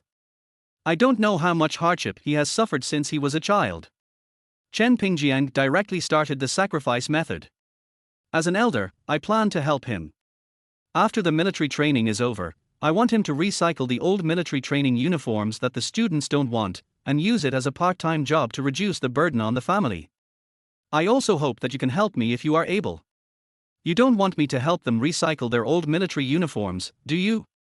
Yang Yang frowned slightly. She instinctively felt that this was a bit troublesome and wanted to refuse. Chen Pingjiang shook his head. "That's not necessary. But he is a kid from the countryside who has just arrived at the school and is stealing the business from the sophomores and juniors. It is foreseeable that things will not go smoothly. I hope the seniors can help speak up and save the poor kid." If it was an ordinary person who made this request, Yang Yang would have left without a trace. But it was because of her that Zhu Guanghan and Fan Shufei had a conflict yesterday. She also knew that Fan Shufei was a petty person and just didn't give Zhu Guanghan the right answer. Otherwise, he would definitely get back at her later. Yang Yang didn't want to feel guilty and couldn't refuse Chen Pingjiang's proposal. After thinking for a long time, Yang Yang nodded slowly, "Okay. Then can we leave your contact information?" Chen Pingjiang pressed on. Yang Yang looked defensive, "No. Don't get me wrong, it's just that if something does happen in the future, it would be better to have a way to contact you." As if she wanted to see through Chen Pingjiang's thoughts, Yang Yang stared at Chen Pingjiang for a long time. "Why? Although I know I am indeed handsome, you also." Yang Yang rolled her eyes at Chen Pingjiang speechlessly, pointed at Chen Pingjiang's cell phone, took the phone, and entered a phone number. Chapter 17 Microphone Master Chen Pingjiang. Chen Pingjiang played CS in the internet cafe with Zhu Guanghan and his roommates in the dormitory for the whole afternoon, and was beaten badly by these younger brothers. In the past, he had endured a month's sleep to practice shooting in order to participate in an internet cafe competition. Now, he has not touched it for more than 10 years, and his brains have been beaten out by Hu Kai and his gang. It was already 7 o'clock in the evening when I returned to the dormitory. When he first entered, Chen Pingjiang thought he had gone to the wrong dormitory. He took a step back until he saw the house number 603 and realized that he had gone to the wrong dormitory. "Are you dressing up so damn coquettishly to compete with me for the title of class leader?" Chen Pingjiang looked at the 5 or 6 people dressed in confusion in front of him, all of them looking excited and a little coquettish. While talking, Dong Tinghui walked over from the door, shirtless and with wet hair, holding a wash basin. "Old Chen, you just happened to be back. Don't be stunned. Change your clothes and go out to play with us. Why don't you go?" Chen Pingjiang was exhausted after running for a day and was too lazy to move. Zhao Xiaoyang chuckled, his face full of ambiguity. "Dong Tinghui has hooked up with a girl in the class, and made an appointment to sing K at 7:30. The old director was embarrassed, so he called it a dormitory party." Chen Pingjiang gave Dong Tinghui a thumbs up and thought to himself what a talented guy he is. He has only been in school for 1 day, but he is worthy of being the oldest guy in the dormitory. He has so many tricks up his sleeve. No, no, don't go. Isn't it nice to sleep? Why do you want to be fed a mouthful of dog food? Dong Tinghui showed off his hairstyle and said, "This is a dormitory group activity. Each person is paired up. If you are missing, there will be a girl left alone in the dormitory opposite." Bullshit, the script should be like this. You two sit together and flirt with each other, and then the remaining 10 people stare at each other and finally play with their phones. Oh, and there are 2 microphone masters switching songs back and forth. Brother Chen, have a cigarette. Hearing Chen Pingjiang say this, Dong Tinghui immediately took out a red Nanjing cigarette and lit it for Chen Pingjiang attentively. Chen Pingjiang nodded proudly, "Forget it, since the boss is so sensible, for the sake of my lifelong happiness, let's go." "Is it that Song Nini that you fell in love with during the day?" Chen Pingjiang asked after thinking for a while. Dong Tinghui didn't say anything, but smiled at him mysteriously, which made Chen Pingjiang a little confused. The group came to a KTV not far from the school, and then sat in the box blankly. The expressions of the several people were different. Zhao Xiaoyang used gel water to spray a hairstyle in a showy way. His expression was stern and he didn't smile. Dong Tinghui sent messages from time to time and looked at the door, with anticipation and anxiety written all over his face. The remaining 3 good kids sat quietly, looking nervous and curious. Only Chen Pingjiang was smoking calmly, with his feet resting on the bar in an ungraceful manner, and occasionally taking a sip of beer. "Here it comes." Dong Tinghui took his eyes off the screen of his mobile phone, shouted something, and immediately trotted out the door. Soon he walked into the box with 5 girls. He Siyu, Wang Lei and Wu Juan quickly stood up, waved and greeted them, not daring to look the girls in the eye. They had restrained smiles on their faces, which made Chen Pingjiang feel embarrassed. Zhao Xiaoyang, who was still addicted to pretending to be a domineering CEO, didn't even lift his butt. He just nodded at the women and said in a deep voice, "Hello." Chen Pingjiang had some impression of Song Nini, who was leading the group. She was wearing a pink waist-hugging top, a white cake skirt, and her signature black shiny leather shoes. She looked very good. As for the other girls, he had no impression of them. After sitting down, Chen Pingjiang looked at the boys huddled together and the girls huddled together, and said with a smile, "Are you guys creating gender confrontation? The boys are in one group, the girls are in another group, the boys and girls must be separated." The boys and girls, who were originally very nervous, were stunned by his shout. Seeing that Wang Lei and Hsiu were still embarrassed, Chen Pingjiang simply took their arms and pushed them to sit next to the other 2 girls. "Hey, there's someone in your dormitory, why didn't he come?" Dong Tinghui asked Wang Liwen in a low voice. Wang Liwen took a bite of the fruit on the fruit plate and said vaguely, "There is another one who is not from our major, from international trade. I called her and told her to come later."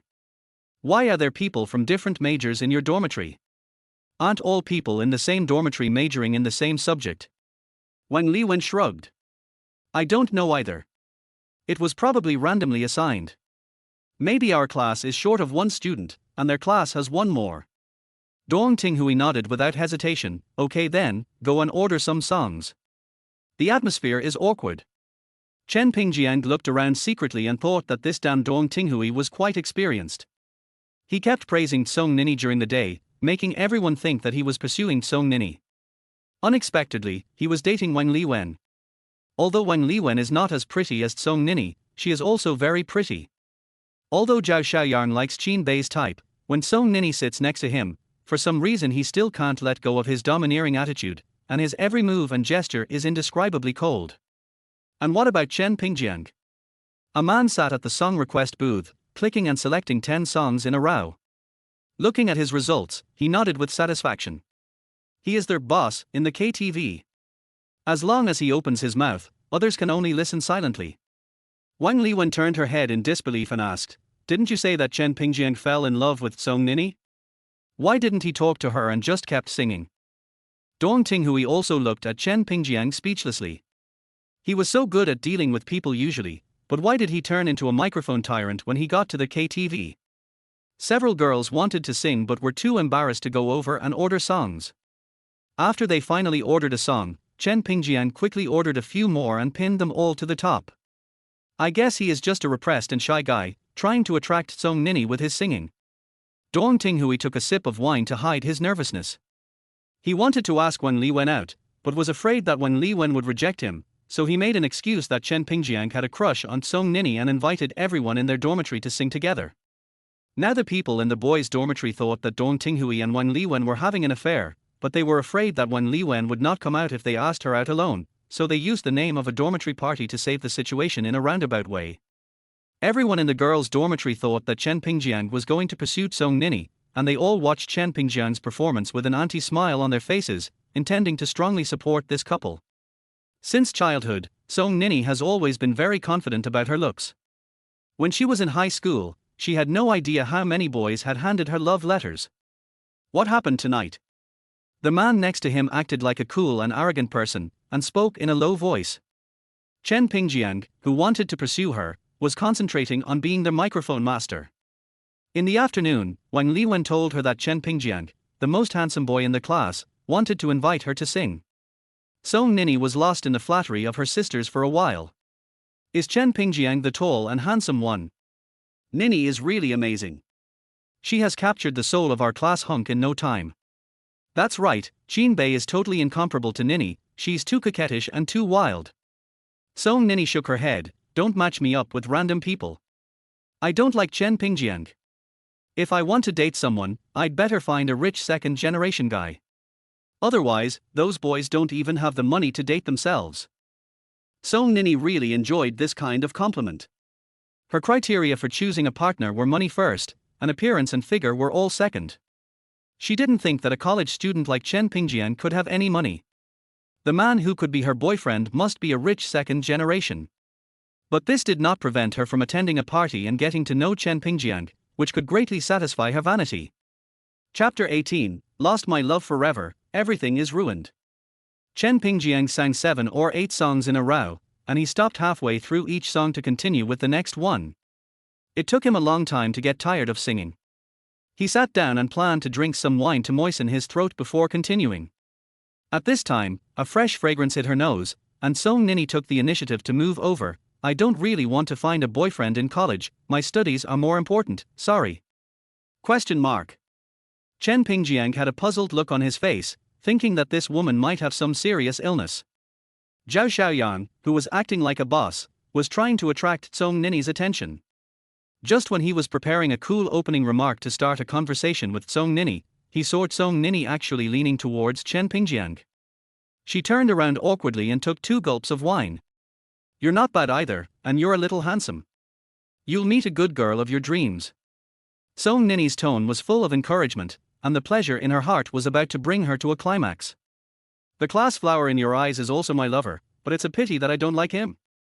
Why don't you say anything? You shouldn't be angry. Even though we can't be lovers, we can still be friends. I have wanted a brother since I was a child. Song Nini saw that Chen Pingjiang didn't speak for a long time, thinking that Chen Pingjiang was full of contentment. It was a feeling of frustration, but he also thoughtfully left a crack in the door. Chen Pingjiang slowly lit a cigarette, took a deep breath, then turned his head and stared at Song Nini, looking up and down. How many dishes are there, so drunk? Song Nini wasn't angry either, she smiled and said, I know you guys too well, it's so nice. Chen Pingjiang was about to use urine to wake up this smelly girl, when he saw the box door opened and a figure walked in under the dim light. When he saw the person's face clearly, he was stunned. Dong Tinghui, Zhao Xiaoyang, and all the boys were also stunned, and all of them opened their eyes wide. The girl has a high bun on top of her head and a very small face, which makes her look extremely youthful. There is a tuft of hair hanging down on each temple. She has bright eyes, white teeth, and skin whiter than snow. She is wearing a floral dress that shows her pure beauty. When she smiles, dimples appear, making her look playful and cute. Especially Zhao Xiaoyang, who had a depressed expression just now, his eyes lit up in an instant. Damn, Song Nini and Qin Bei, get out of the way, this is what a goddess is, okay? Let me introduce to you all. This is one of the 2 golden flowers in our dormitory, majoring in international trade, Zhang Xinyu. When Song Nini saw Zhang Xinyu, her face looked a little unhappy, but she changed her expression skillfully and smiled. Zhang Xinyu stared blankly at Chen Pingjiang, who was sitting in the corner, very close to Song Nini. Her face had a complex expression of excitement, anger, joy, annoyance, and pride. Wang Liwen didn't notice anything unusual. She kindly pulled Zhang Xinyu and asked her to sit next to Zhao Xiaoyang. Zhao Xiaoyang changed his domineering style, diligently unscrewed a bottle of juice and filled the cup. However, something unexpected happened the next moment, and Zhao Xiaoyang was so frightened that the cup he was holding fell onto the coffee table. Zhang Xinyu broke away from Wang Liwen and sat on the other side of Chen Pingjiang without saying a word. Zhao Xiaoyang instantly put on a mask of pain and wanted to kill Chen Pingjiang. They are just a bunch of superficial girls who only care about looks. Zhao Xiaoyang thought viciously.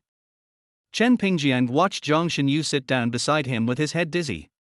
Shouldn't Zhang Xinyu have gone to university in the provincial capital in her previous life? Why did she end up studying international trade at Dongjiang University of Finance and Economics? What happened in between? What's more important is why I lived in the same dormitory with Song Nini and others, and met them at a dormitory party. This world is too small.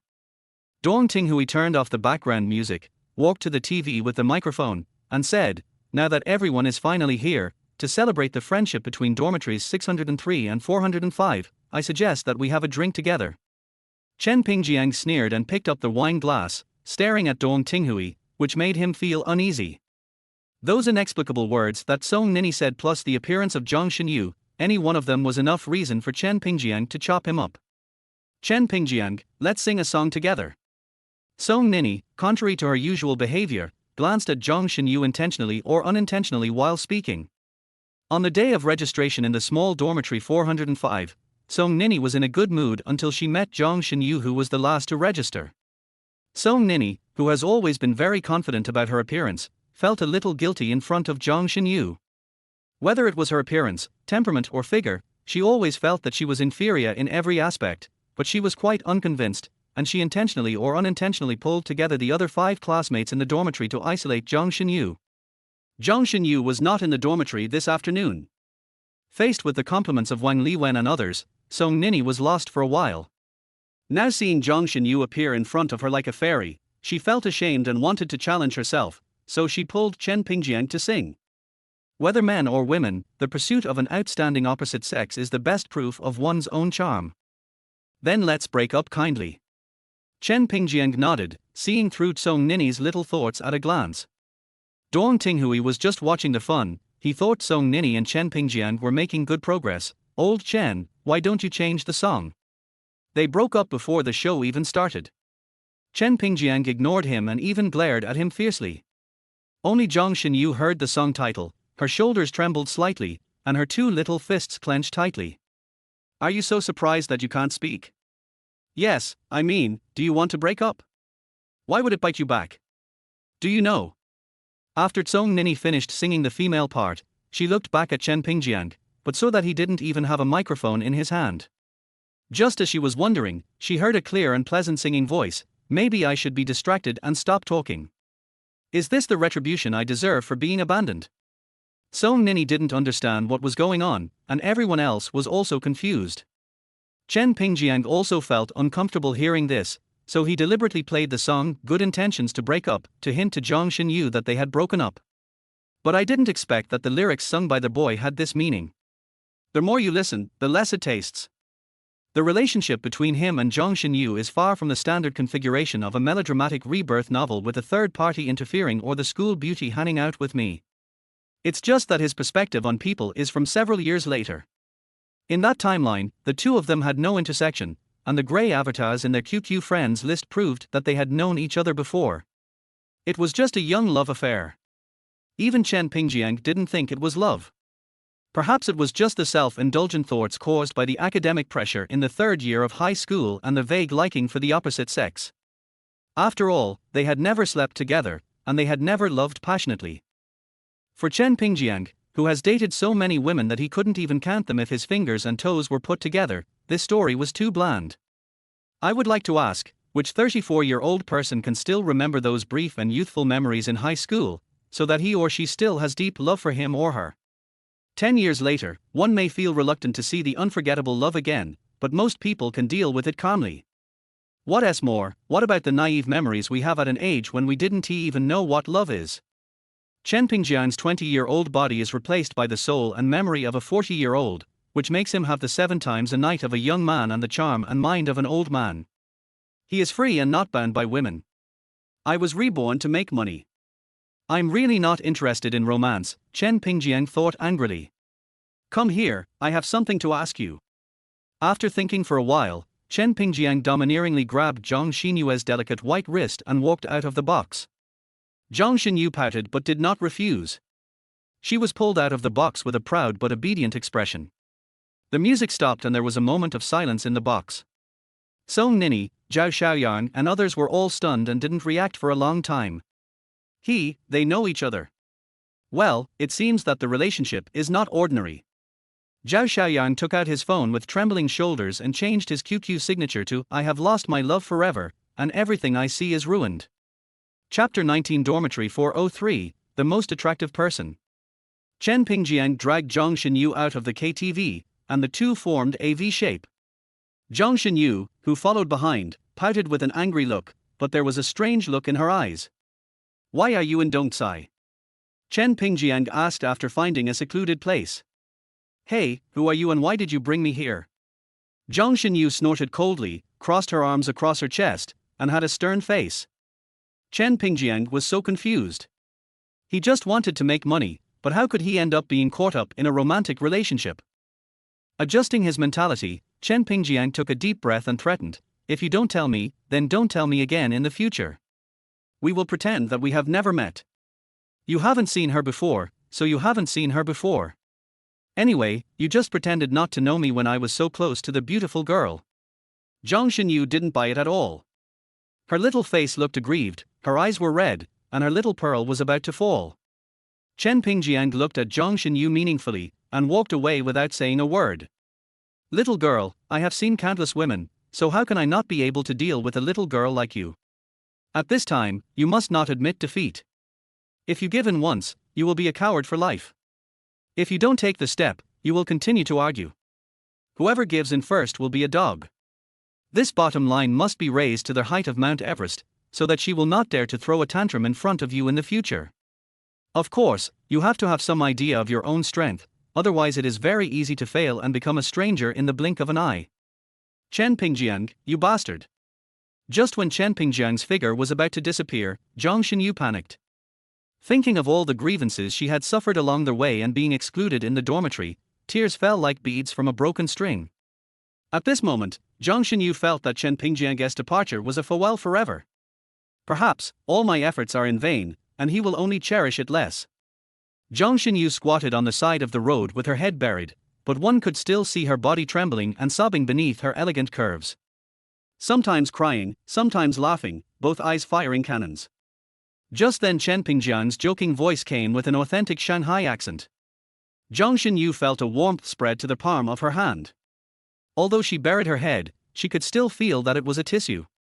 In an instant, the feeling of being abandoned disappeared, and Zhang Xinyue's heart was filled with great satisfaction and joy, but she still buried her head stubbornly. "Are you kidding? Don't I have any face? I must not let Chen Pingjiang see it, otherwise he will think that I like him so much." Just when she was waiting for Chen Pingjiang to continue coaxing her, Chen Pingjiang suddenly died. After waiting for a long time without any movement, Zhang Xinyu quietly looked up and saw Chen Pingjiang sitting on the curb, smoking silently while watching the crowd passing by in front of him. Zhang Xinyu wrinkled her pink nose and cursed in a low voice, "Asshole." Chen Pingjiang stared blankly at the hustle and bustle of traffic in front of him. His rebirth was just like changing the wings of a butterfly. He was not stupid and could naturally guess why Zhang Xinyu appeared in the University of Finance and Economics. It was just that the two parallel lines of his previous life suddenly began to intersect, making him feel a little helpless. To be fair, although he had no special feelings for Zhang Xinyu, he couldn't help but be moved that she was willing to come to a place where she was unfamiliar with just to see him. Don't miss good girls and don't waste bad girls.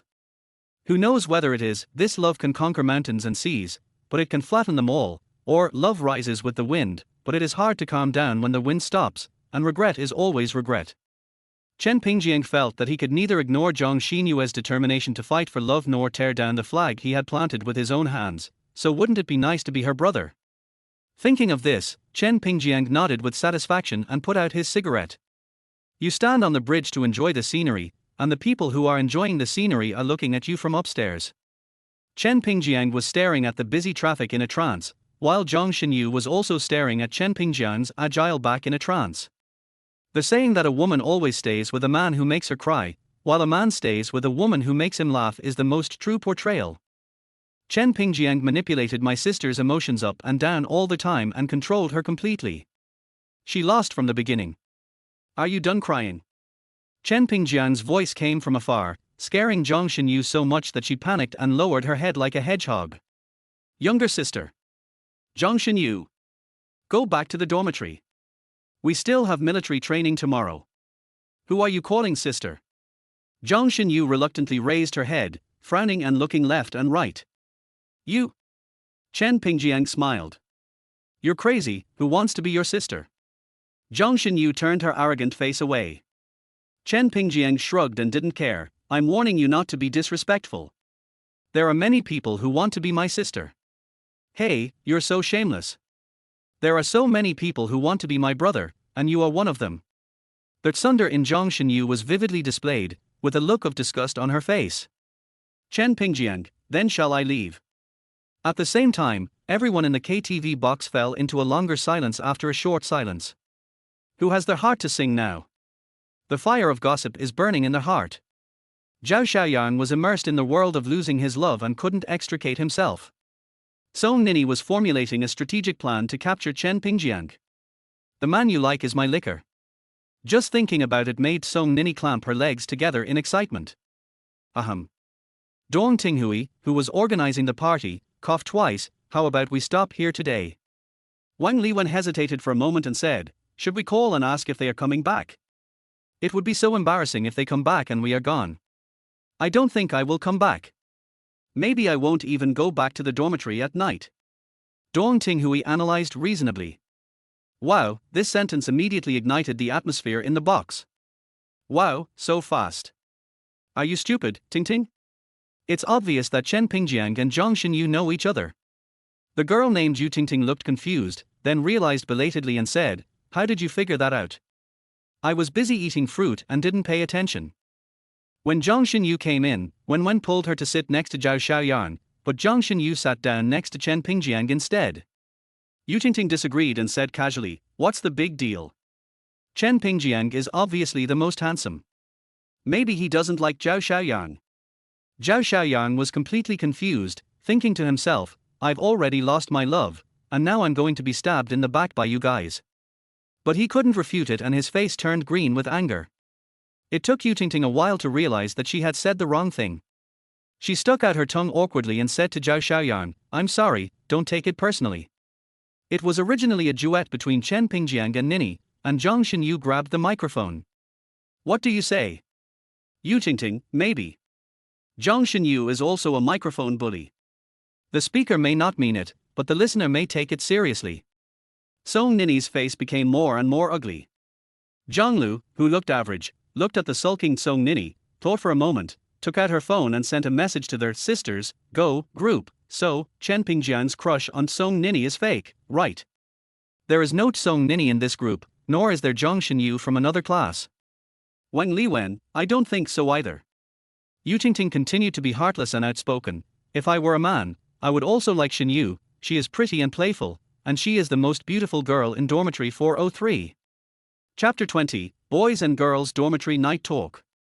It was already quite late when Chen Pingjiang returned to the dormitory. Mainly because he was hungry, he ran to the sports college to find Zhu Guanghan for a midnight snack.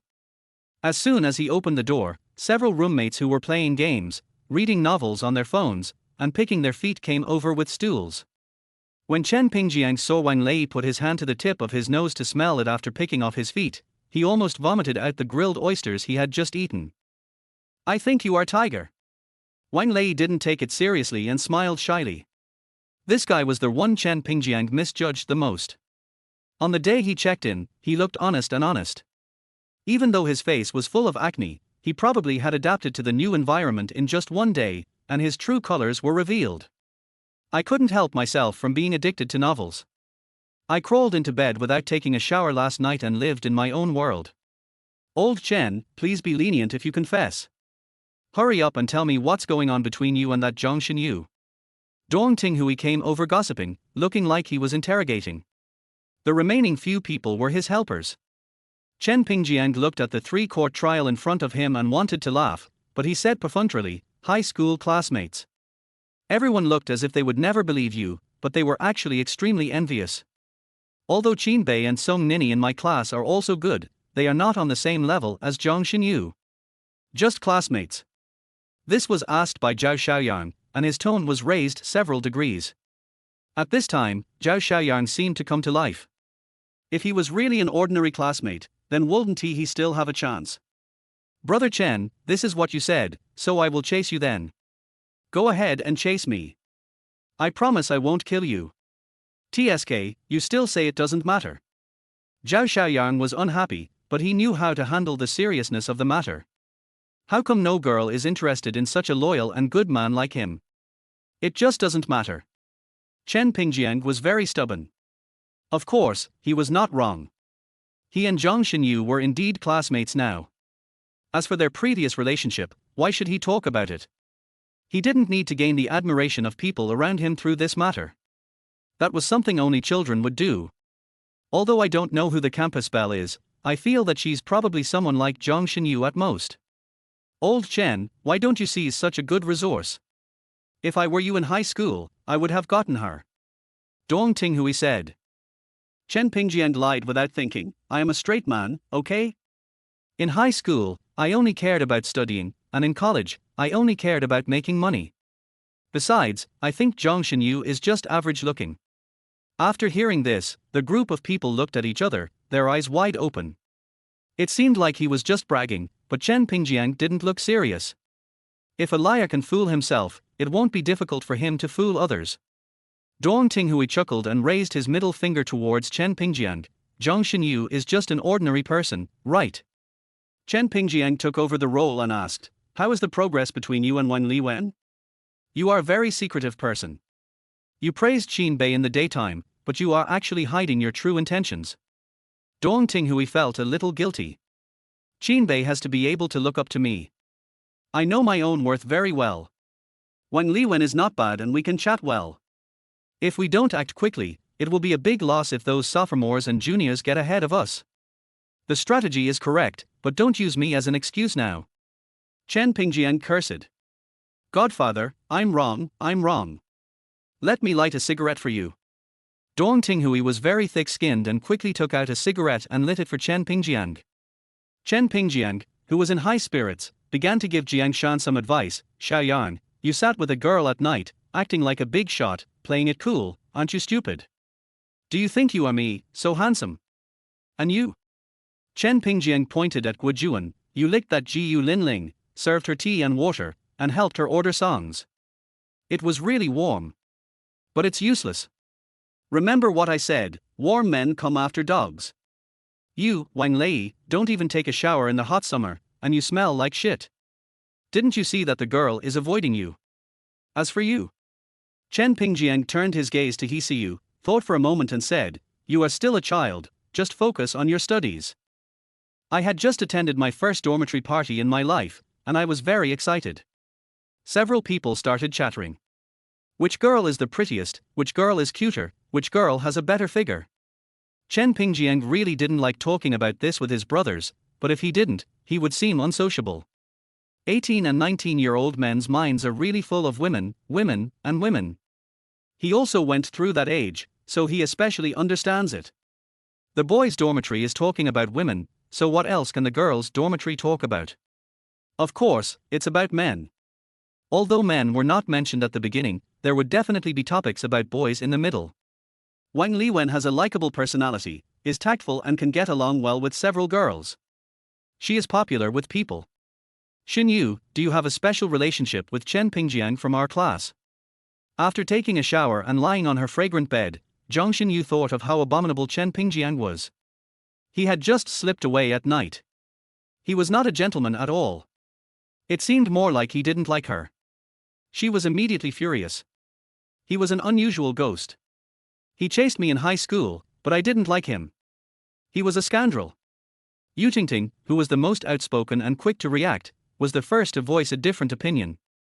Isn't Chen Pingjiang handsome? I think he's quite handsome, and he's the kind of cool handsome. He's very natural and not pretentious at all. He's much more interesting than those guys who either pretend to be deep or are sullen at night. Song Nini was blowing her hair and stopped what she was doing when she heard this. I also think Chen Pingjiang is pretty good. If he pursues me, I might consider it. Song Nini is quite good at being a green tea girl. She has been sitting next to Chen Pingjiang and knows best what is going on between them. She doesn't believe that Zhang Xinyu doesn't like Chen Pingjiang. If there is really no relationship between them, how could she allow Chen Pingjiang to take her away from the KTV box? If Zhang Xinyu really didn't like Chen Pingjiang, Song Nini would definitely have said it differently. If she likes someone, I will ask that person to lick me, and if she doesn't like someone, I won't like him either. Zhang Xinyu hid in the mosquito net with a changeable expression and her mouth gradually turned cold. With Zhang Xinyu's proud personality, unless she has confirmed her relationship with Chen Pingjiang, she would never say in front of everyone that she came to Dongcai alone just to follow in Chen Pingjiang's footsteps, and she would never admit that she likes Chen Pingjiang, but Chen Pingjiang is very cold to her. In the small group of sisters, go for it. Zhanglu, I feel a little complicated. Xinyu and Chen Pingjiang must have a special relationship. Now Song Nini seems to have taken a fancy to Chen Pingjiang too. Could it be that a palace drama is unfolding in our dormitory? It's not complicated at all. Didn't Zhang Xinyu say she doesn't like Chen Pingjiang? Ting Ting, it would be great if everyone was as simple as you. Wang Liwen said. Jiu Linling, Song Nini has been comparing herself with Xinyu since she signed up yesterday. Although we are in the same class, forgive me, I am a beauty lover and I love Xinyu's looks too much. Sisters from Business Administration Class 4. No Zhang Xinyu. Song Nini, Chen Pingjiang is a boy in our class. Why is he looked down upon by people from other classes? I am so angry. Chapter 21 The Instructor's Routine. At 8 o'clock the next morning, the military training for the 2006 freshmen of Dongjiang University of Finance and Economics began. The instructors were all officers and soldiers of the Dongjiang City Armed Police Detachment. Business Administration Classes 1-4 were all in military training together.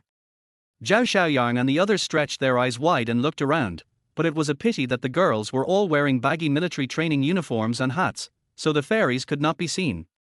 The mobilization meeting before the military training was indispensable. The weather in early September was hot and humid, and coupled with the power of chiners for major furnaces, it was almost like a sauna. Chen Pingjiang himself liked to sweat, so he immediately cursed. Song Nini, who was not far away, smoothed her hair, turned around and handed a bottle of mineral water to Chen Pingjiang. Here. Chen Pingjiang narrowed his eyes, thinking that this girl must be very skilled in Taoism, so he took it and started drinking it. Wow! Suddenly there was a whisper around. Does Song Nini like Chen Pingjiang? I think he is also interested in Chen Pingjiang, otherwise why didn't he send me water? You look a little euphemistic. Fuck you. Zhao Xiaoyang stared at the mineral water in Chen Pingjiang's hand with an unhappy look on his face. Brother Chen, isn't it embarrassing for you to drink Song Nini's water? This is a betrayal to Zhang Xinyu, not to mention that they are in the same dormitory. Chen Pingjiang looked at Zhao Xiaoyang suspiciously and glared at him. Have you read too many romance novels and palace fighting dramas? I'm just thirsty and want to drink some water. Chen Pingjiang has nearly 40 years of experience and has seen all kinds of women. As soon as Song Nini sticks her butt out, he knows what kind of shit she is pulling. The mentality of a 20-year-old is probably to reject, while the mentality of a 40-year-old is to accept calmly. In the end, Zhao Xiaoyang underestimated Song Nini's power in the class. The girls were gossiping and the boys were looking like they wanted to kill Chen Go and snatch Nini away. The little boys have unknowingly divided into Qin Bei's party and Nini's support group. Song Nini has even more male fans because her style is pure and sexy, which accurately grasps the boys' sore spot. Qin Bei, look how quickly Song Nini acted. She has already seduced the only high-quality boy in our class. That's nothing. I heard that she sang KTV with Chen Ping last night. Another girl started gossiping. Wow, is this true? That's what the boys in Chen Pingjiang's dormitory said. Do you know that Song Nini and Chen Pingjiang are together? They said they didn't even return to the dormitory last night. The basic part of military training is the traditional standing at attention and marching. It is indeed not easy to stand still and straight under the scorching sun. Turning to training was a disaster. The instructor yelled, "Turn left." Half of the girls in class turned left immediately, while a small number of boys and girls turned directly to the right. He was amused by the lesson, and then shouted again, "I said left." These students were even more confused. Some of them did not move, some who had turned wrong continued to turn left, and some who had turned left before even turned right. You guys can't tell left from right. Whenever the military training became unbearable, the heat was unbearable, and we were thirsty and hungry, there were always some silly sophomores and juniors passing by the square formation, showing off the iced drinks and popsicles in their hands and making exaggerated gestures. Wow, that feels great. Every time this happened, Chen Pingjiang had the urge to rush over and beat him up. The babies who were spoiled at home suddenly had problems when the intensity was so high. Those who had heat stroke, fainted, had their periods, or had dysmenorrhea all needed special care. Sometimes military training is not about who can last longer than the instructor, but about competing with classmates. If someone falls down, it means they can take a temporary break. Standing in military posture, the instructor walked to Chen Pingjiang's side and suddenly kicked Zhao Xiaoyang in the butt. Zhao Xiaoyang had a hot temper and got angry. "Why did you kick me?" The instructor said, "Are you going to pick up the soap with your butt sticking out?" Then there was deafening laughter. The instructor of the business administration class 3 next door heard the noise, frowned, and yelled at the instructor of class 4, "Control your soldiers and pay attention to discipline." The instructor of class 4 quickly shouted yes. After finally getting to the break, Chen Pingjiang felt craving for a cigarette and went to the green belt behind the teaching building to smoke. Coincidentally, the instructor also came over. He was not very old, probably in his early 20s at most, but he was very dark from years of exposure to the scorching sun. "You?" Just as the young instructor was about to shout, Chen Pingjiang immediately passed the cigarette over with skillful and experienced movements. "Don't shout, don't shout. You are the one who leads the troops. It will be shameful for you if I am punished." He said this enthusiastically while lighting a lighter. The young instructor hesitated for a long time, and finally looked at Chen Pingjiang meaningfully. Perhaps he was craving for a cigarette, so he finally put the filter in his mouth. The instructors are also human beings, so isn't it normal for them to smoke? Some of them are even able to hook up with students during the short 2-week military training period. "What's your name?"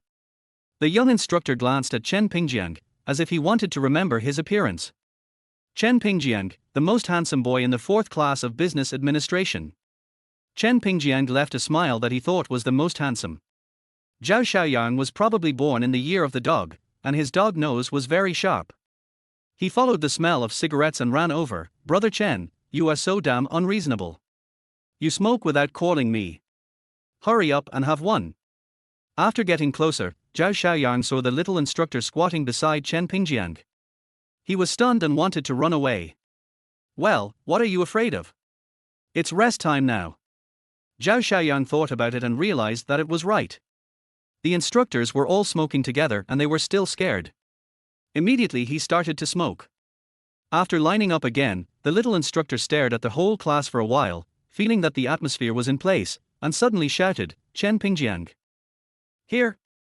Chen Pingjiang wondered what he wanted me to do. Military training involves smoking and running 5 laps around the playground. Chen Pingjiang was immediately filled with rage. This damn instructor was very cunning. He had no way to refute it. At this time, he shouted in front of the whole class that he also smoked. This was a violation of his will and would only hurt others and himself. Chen Pingjiang thought, "Damn it, killing a chicken to scare the monkeys is this? Didn't you enjoy smoking just now?" Zhao Xiaoyang looked at Chen Pingjiang's deflated expression and laughed along, completely forgetting that he had smoked too. "And you, what are you laughing at?" The young instructor glared at Zhao Xiaoyang. "Zhao Xiaoyang, step out, you also have to do 5 laps. Fuck." Zhao Xiaoyang was shocked and was about to retort when Chen Pingjiang pulled him. The two chatted as they ran, and the young instructor finally let them off their hook, only running 5 laps instead of 10. "Brother Chen, why are you pulling me? Didn't he just smoke too? Are you stupid? Can't you see that this is just a warning to others? It's only 5 laps and it won't kill anyone. The instructor has tamed the other students in the class, and he still feels guilty about us. There are so many damn tricks. Zhao Xiaoyang felt that he was still too naive. For credits. P.S. Sorry, it's a little late. Chapter 22 Chen Pingjiang's Appeal. The lights in the dormitory were turned off at 11 o'clock in the evening. Chen Pingjiang was very tired after a whole day and was very sleepy. Then he heard a few idiots from some unknown major on the 5th floor holding speakers on the balcony and howling, making noises towards the girls' dormitory across the street. The key point is that his singing is so fucking awful, with a hoarse voice and no awareness at all. The nature of boys and girls is released once they arrive at college, and the girls in the dormitory shout loudly, "Another handsome guy, please." One song after another. The thoughts about subsequent entrepreneurship in his mind were interrupted, and no matter how much he tried to sort them out, he couldn't sort them out. Chen Pingjiang's anger level instantly filled up, and he suddenly turned over and got out of bed. "I'm going to kill these bastards." Dong Tinghui on the bed was also very angry. He was snoring and was woken up again. As for Zhao Xiaoyang's nervous and excited shouting, "Let's go, let's go." This is typical of someone who wants to show off. Chen Pingjiang banged on the door of his classmates' dormitory one by one, shouting that they were all victims. He didn't talk about being disturbed to sleep, and he felt that the people on the 5th floor were too pretentious. If no one takes the initiative, everyone will just tolerate it. Now with Chen Pingjiang taking the lead, a group of students of various backgrounds, who wanted to show off, and who felt very impressive, immediately gathered together. More than 20 people rushed to the 5th floor to the rhythm of slippers. The leader, Chen Pingjiang, with a cigarette in his mouth, shirtless and wearing boxer briefs, followed the sound and kicked open the iron door of dormitory 511 on the 5th floor. "Damn it, it's 12 o'clock in the evening, why don't you go to bed? You're crying." 3 boys majoring in international trade in dormitory 511 were singing happily on the balcony when suddenly they heard the dormitory door being kicked open with a bang, and then more than 20 people rushed in, instantly filling up the small dormitory. The younger brothers were instantly frightened, thinking that it was a senior from the sophomore or junior year. Especially the handsome Da Gower, who was in the lead, thought that he was the murderer, frowned and glared, and was ready to come up and start fighting. Sorry, we'll take it now." Since there were few people in dormitory 511, they naturally didn't dare to show their teeth and could only admit their mistakes honestly. Chen Pingjiang only intended to scare the enemy. If someone gets into a fight right after entering the school, he must be crazy. Besides, there are so many people behind him, most of them are just spectators. But no matter what, the boys in class 4 of business administration already have a person named Chen Pingjiang in their hearts. Zhao Xiaoyang was so excited, he had never seen such a big scene before. He thought Brother Chen was really awesome, all the men in the class listened to him, he would definitely choose him as the class monitor in the future. With such a person protecting him, he would be able to walk around the class in a big way in the future. Coincidentally, the other boys thought the same. Chen Pingjiang gave a few warnings and took the boys upstairs. Only then did the younger brothers in dormitory 511 feel relieved. "I was so scared. If I hadn't given in quickly, I would have been beaten to death. Also, if you didn't act horny for so long, could you have aroused public anger? Shit, you just held the telescope longer than anyone else." At the same time, Chen Pingjiang, as if nothing had happened, pulled 7 or 8 boys to play poker. These young rookies are no match for the experienced Chen Pingjiang. The one who is always depressed, Chen Pingjiang. The one who never looks at the cards, Chen Pingjiang. The king of singles who can beat 5 in a row. But this guy was so mean. When he surrendered and wanted to see Chen Pingjiang's cards, Chen Pingjiang refused to show them to him. He clearly had an A, but he said mysteriously, "Luckily you threw it away quickly, otherwise you would have lost all your living expenses this month." During the next few days of military training, Chen Pingjiang's words came true. Chen Pingjiang passed the young instructor's test and gained his friendship. During the break, several students and the young instructor hid in an empty place behind the teaching building and smoked. Usually, Chen Pingjiang would brag about all kinds of things, and occasionally the young instructor would chat with him about some interesting things in the military camp. The other boys looked at them like outsiders. At night, dormitory 603 is the most lively place on the entire 6th floor. Chen Pingjiang opened a table to play poker. 7 or 8 people sat in a circle around the small table, and a bunch of people standing outside were watching the cards. A loss of $1 or $2 in the pot is not a big loss, and with Chen Pingjiang's occasional fits, the boys mostly win or lose in a game. Chen Pingjiang would throw 2 packs of Furong King on the table every day, and whoever wanted to smoke one could take it.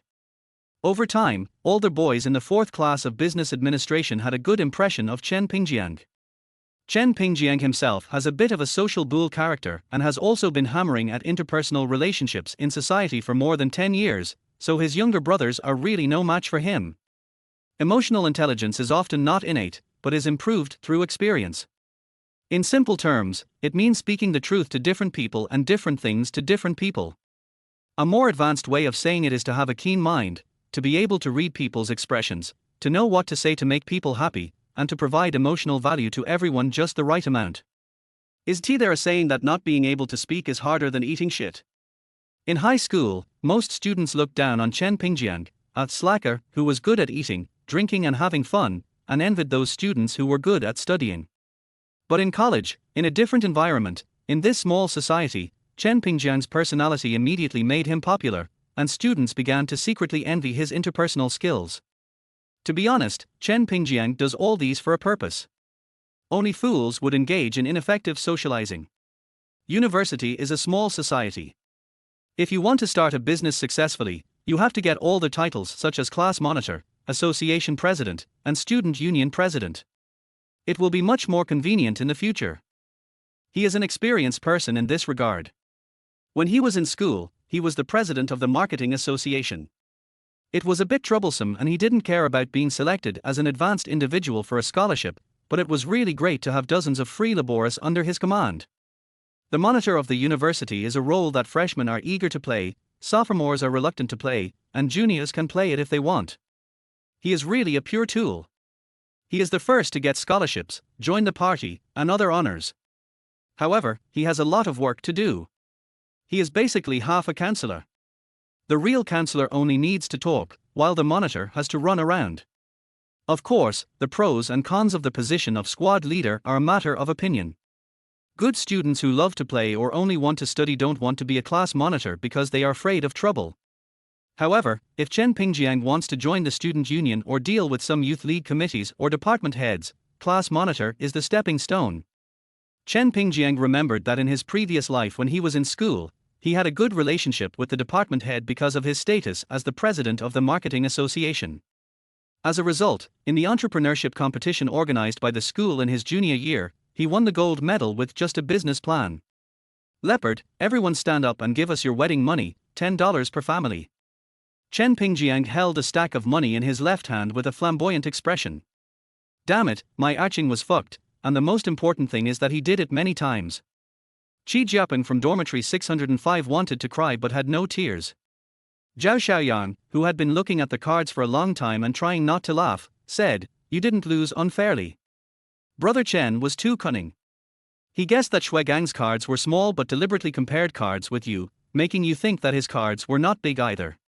That's why you dared to follow him for so many hands in a row." Chen Pingjiang chuckled as he shuffled the cards. "Don't listen to his nonsense, tonight's supper is on me. Lao Sai, help me get my phone." The phone on the table rang. "Let the autumn wind take away my thoughts and my tears. I have been waiting closely at the agreed place." Chen Pingjiang glanced at the incoming call reminder and answered the phone. "Hello, it's me, the counselor." When the other students heard that it was the counselor calling, they immediately became quiet. "I'm eating." Okay, I'll be right there." After hanging up the phone, Chen Pingjiang put the money in his left hand into his pocket. "The counselor wants to discuss something with me, so he asked me to come over. I'll call you guys for a midnight snack when I come back." Qi Jiaping laughed and scolded, "Fuck, brother Chen is such a jerk, he just ran away after winning the money." As soon as he finished speaking, Chen Pingjiang stepped back from the door and said, "Keep going. I'll call the counselor later and tell him that Qi Jiaping insisted on playing cards with me and wouldn't let me leave." Qi Jiaping. Chapter 23, Startling a Flock of Gulls and Herons. Around 9 o'clock in the evening, Zhu Guangtong had not yet left work and was sitting in the office waiting for Chen Pingjiang. University counselors usually don't show up very often, especially at the beginning of the school year. Zhu Guangtong didn't even have any impression of Chen Pingjiang. But in the past 2 days, Chen Pingjiang has been mentioned more and more frequently by students or in QQ groups. "Teacher Zhu. Following their voice, Zhu Guangtong saw Chen Pingjiang walking towards him calmly with a smile on his face. Just these few steps were somewhat different from those of ordinary students. Most of the other students approached with a stern face, unsmiling and very serious, or walked quickly with hunched shoulders. Zhu Guangtong pointed to the stool next to him and said, "Sit down, don't stand." After thinking for a while, Zhu Guangtong suddenly asked, "I heard that the boys' dormitory has been playing cards more fiercely recently." Chen Pingjiang didn't blush, and he had probably guessed it on the way here. There is such a thing. There is no class now, and everyone has nothing to do after class, so we play cards to deepen our communication and bond. Zhu Guangtong nodded without commenting, knowing that he had been reminded. University counselors generally don't pay too much attention to students, and everyone interacts with each other more like adults, not treating Chen Pingjiang like a child. Chen Pingjiang didn't bother to figure out how Zhu Guangtong knew these things or who told the secret. It wasn't necessary. Playing cards or mahjong in the dormitory is not a big deal. Some students are inevitably affected and it is normal for them to complain. But if it escalates to gambling, the nature is different. Zhu Guangtong has the responsibility to remind them. "Teacher Zhu, we boys are planning to have a midnight snack together, you can come too." Before leaving, Chen Pingjiang thought for a moment and invited Zhu Guangtong to join them. Zhu Guangtong was slightly stunned, as if he was a little tempted, but he seemed to be considering something, and then shook his head. "I have something else to do today, I'll call everyone together another day." Lao Zhu's daily pocket money is fixed.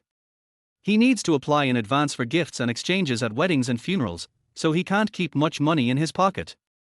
He was also tempted by Chen Pingjiang's suggestion, but he had no money in his pocket and he couldn't ask the students to pay. It would be so embarrassing. His small treasury had just been robbed. Looking at Chen Pingjiang's leaving figure, Zhu Guangtong fell into deep thought. Now I heard that this student has great appeal among boys. When I saw him today, he was indeed different from other students. Lao Zhu has been a college counselor for so many years, and he must have met many students of all kinds, but there are not many who exude the smell of old Jianghu like Chen Pingjiang. Boys serve as monitors and girls serve as deputy monitors. It's not tiring for men and women to work together. Zhu Guangtong thought to himself. A good squad leader can save Zhu Guangtong a lot of things. Not only can he get some honors for himself, but it will also benefit the entire class of students. For example, some monitors have connections in the student union, and the whole class can benefit from it. If the class president is not good, then change him as soon as possible, otherwise the class will not be able to afford anything during the 4 years of college. Zhu Guangtong looked at his cell phone. It was only around 9 o'clock, but he still didn't dare to go home. His wife discovered the private money he had hidden for half a year in the evening, and now he went back to scold her. Just then, footsteps were heard outside the door. Zhu Guangtong turned around and saw Chen Pingjiang carrying a box of snow beer with various barbecues on the box. Zhu Guangtong was stunned. "What are you doing? Why are you standing there? Give me a hand." Chen Pingjiang was panting with exhaustion. The snack street outside the school was too far to the teaching building. Zhu Guangtong didn't know whether to laugh or cry, thinking that this kid was really good at handling things. He stood up and took the beer. Duck necks, fried peanuts, grilled sausages, lamb skewers, kidneys and other grilled snacks were spread out, filling up Zhu Guangtong's desk. Chen Pingjiang skillfully opened 2 bottles of beer with his teeth and handed one to Zhu Guangtong. "Actually, Zhu Guangtong opened his mouth. Chen Pingjiang nodded, with an expression that said, I understand. Zhu Guangtong lost all desire to explain, so he clinked beers with Chen Pingjiang and started drinking. Even though Zhu Guangtong had taught many classes of freshmen, he had never seen a freshman as good at dealing with people as Chen Pingjiang. This guy was a social thug, and he could only interact with ordinary students politely at best. "Damn it, Mr. Zhu, I finished the whole bottle, and you still have a third. If you drink slower, it will be dawn soon." Chen Pingjiang drank it all in one gulp, burped, and looked at the wine in Zhu Guangtong's bottle with sarcasm. Zhu Guangtong, who was originally a little restrained, gradually relaxed after drinking 3 glasses of wine. "You are such a heavy drinker." After all, he is a university teacher. He usually drinks only at dinners with colleagues or during festivals. He rarely socializes. After Zhu Guangtong drank 2 bottles of wine, his mind began to react. Chen Pingjiang chuckled and asked, "Did you have a fight with master's wife?" Zhu Guangtong looked slightly tipsy, but he did not deny it. A real man is too lazy to bother with her. He looked at Chen Pingjiang suspiciously. "How did you know that?" Chen Pingjiang stuffed a handful of peanuts into his mouth and mumbled, "What can a college counselor do? He can't work overtime, and he doesn't have to stay in the office at this time for social events." Zhu Guangtong was speechless, thinking that this boy's guess was really accurate. The two of them had a drink, and Chen Pingjiang was a master at controlling the atmosphere. The relationship between them did not seem like that of a teacher and a student, but more like good friends. We talked about family, life and school, and time passed quickly. After 3 rounds of wine and 5 dishes, Zhu Guangtong had almost finished drinking. He took out 200 yuan and stuffed it into Chen Pingjiang's pocket. "Here, it's not my turn to pay for our first meal. Forget it. Your little treasury was taken away by the master's wife. There is nothing left. Besides, I made tens of thousands of dollars doing business during the summer vacation." Zhu Guangtong was stunned for a moment after hearing this, and felt that Chen Pingjiang was not a person who spoke without thinking. "What do you do?" Chen Pingjiang then talked about selling grapes and fruit drinks during the summer vacation. Zhu Guangtong didn't take it seriously at first, but he was stunned when he heard the last part. He asked, "Your family isn't in business, so how come you are so capable?" From Chen Pingjiang's narration, he found that this student was quite capable. The product packaging, market positioning, pricing strategy, and marketing strategy were all well organized. These were not the methods a high school student should have. If it were an ordinary person, Chen Pingjiang would not have talked so much with him, but if this person was Zhu Guangtong, it would be different. Chen Pingjiang smoothed his bangs and said with a cool expression, "Is this difficult?" After hearing this, Zhu Guangtong wanted to slap him, and before they knew it, they became very close. After seeing Zhu Guangtong off, Chen Pingjiang packed up the garbage and threw it away, then walked towards the dormitory. This is the bad thing about drinking beer. The more you drink, the more you pee. After walking only a few steps, Chen Pingjiang felt like his bladder was about to explode. The nearest toilet was still several minutes away, and Chen Pingjiang felt that he would not be able to hold on. However, there were few people around at night, and there were also few people in the teacher's office building, so he found a corner and started to pee. Comfortable. Chen Pingjiang supported his brother and let him move freely. A feeling of pleasure swept through his body, and he even shivered at the end. Suddenly a faint moaning sound was heard, which contained pain, excitement and comfort. The sound was very light, as if it was hummed with a suppressed throat, but it could still be heard in the empty space on a quiet night. Chen Pingjiang sobered up instantly, and his evil mood came to his mind. He looked around for the source of the sound. I discovered that the noise came from below the stairwell. After Chen Pingjiang approached stealthily, he suddenly opened his voice and shouted, "Brother, playing alone is so boring, let's play together." I just heard a low voice saying "fuck," and then there was no more sound. Chen Pingjiang was satisfied and quickly ran away. This guy will probably be so scared that he won't be able to hold his head up anymore. He deserves it. He even wants to save money on their hotel room. Chapter 24 Love Guide. At 7 o'clock in the morning, it was like a concert was going on in dormitory 603. Chen Pingjiang's alarm clock rang first. "Let the autumn wind take away my thoughts and my tears. I will still be waiting at the place where we agreed to meet." Then came Dong Tinghui's alarm clock. "I'm waiting for you to come back here, waiting for you to come back and see the peach blossoms bloom." In between, Wu Juan's alarm clock said, "Can we meet again? I have prayed to the Buddha for thousands of years. I am willing to exchange several lifetimes for our love. I hope I can move the heavens." The last one is from Zhao Xiaoyan. "I still want to do it with you, I still want to do it with you, you were so awesome that crazy night." Chen Pingjiang always had a bad temper when he woke up. When he heard Zhao Xiaoyan's alarm clock, he immediately cursed, "This is the Renaissance." To be honest, the Chinese music scene in 2006 was really a battle of gods. Some songs are not outdated at all when you listen to them more than 10 years later, and even old songs occasionally become popular again. It's nothing like 2023.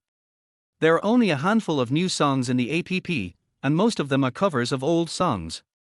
At the beginning of the year, there were Invisible Wings, Cow Cow, Romance of the Three Kingdoms, and 1,000 Years of Tears. In the middle of the year, there were I Want to Understand You Better and Serious Snow. Recently, there were even more popular, 1,000 Miles Away, Only Have Feelings for You, and Today I Want to Marry You. At the end of the year, there are still unreleased Little Love Song, Under the Mount Fuji, and Confession. Every song is popular and very powerful. The same is true for TV series and movies. At the beginning of the year, Wulin Waijia was released, and the story of Tong Fuan began to unfold. Wu Yuanjia was Jet Li's last action film. Fairy from the Other World, The Return of the Condor Heroes, and Soldier Assault are all classics. All of these constitute the memories of 2006. Sometimes Chen Pingjiang even thought that he could make a fortune by copying songs. The washroom was unusually busy in the morning. After queuing up to wash, several people from dormitory 603 walked towards the second canteen. When he first arrived at the second canteen, breakfast time was obviously the busiest, but Chen Pingjiang felt a strange atmosphere amid the busyness. Those who were not wearing military training uniforms and those who were wearing them were all looking vaguely in a certain direction of the cafeteria. I could faintly hear a few words of conversation. This freshman is so pretty. I'm afraid Jiang Bei won't be able to keep her title of campus beauty anymore. Do you dare to go up and ask for QQ? I don't dare. I'm afraid I'll be called a toad wanting to eat swan flesh. If I could marry a wife like this, I would set a table for all the dogs in the village. Chen Pingjiang raised his eyebrows. It seems that a super beauty appeared in the second cafeteria. Zhao Xiaoyang replied, I heard it too, but where is he? He looked around as he spoke. Dong Tinghui looked in front of him and pointed not far away, where a girl in casual clothes was chatting and laughing with several other girls in military training uniforms at the dining table. From time to time, boys would deliberately come around to take a peek at her, and even girls were no exception. If everyone is similar in appearance, most of them will be jealous. Only when the gap is quite large, will there be only envy. This gap should be so big that people cannot feel the slightest bit jealous. Brothers, why don't you come over and take a look? Zhao Xiaoyang was angry and had a strong fighting ability, but the others were not interested. Dong Tinghui's QQ chat with Wang Liwen has been very lively recently. Wang Lei and others are sultry men. As for Chen Pingjiang, what beauties haven't he seen before? Take a look and see. When it comes to women, you can't even move your 3 legs. Xiaoyang, listen to your brother. You can't handle a beauty of that level. Chen Pingjiang teased earnestly. Zhao Xiaoyang rolled his eyes and said, Brother Chen, you are a full man who doesn't know the hunger of a hungry man. If I had a girlfriend like Zhang Xinyu, how could other mediocre girls be in my eyes? Several other people agreed. Chen Pingjiang denied it 3 times without blushing or beating his heart. We are fine. It's not what you think. Don't talk nonsense. Brother Chen, I find that your mouth is harder than the corpus cavernosum. Wang Lei, a sultry man who usually can hardly fart, suddenly said this. This sentence left Chen Pingjiang speechless. How can a mouth with a temperature of 37 degrees Celsius say something that's 50 degrees below zero? Wu Juan added. Chen Pingjiang. Since I usually talk too much nonsense, I brought out a lot of later jokes, which led to my younger brothers learning them quickly. Chen Pingjiang changed the subject and stared at Dong Tinghui, who was texting rapidly, glancing at the phone screen out of the corner of his eye. Wang Liwen, by the way, how tall are you? Dong Tinghui, 175. Boss, you seem to be quite cunning. You hooked up with Wang Liwen on the first day of reporting for work, and you haven't gotten her yet. Chen Pingjiang had trained himself to read quickly after reading hundreds of novels, so he scanned the information of the 2 people in an instant. The whole article is filled with closed chat. For example, Wang Liwen sent, good night. Dong Tinghui replied, sweet dream. I don't know how to proceed to the next step. I feel like there is always a layer between the 2 of us, and her attitude towards me is lukewarm.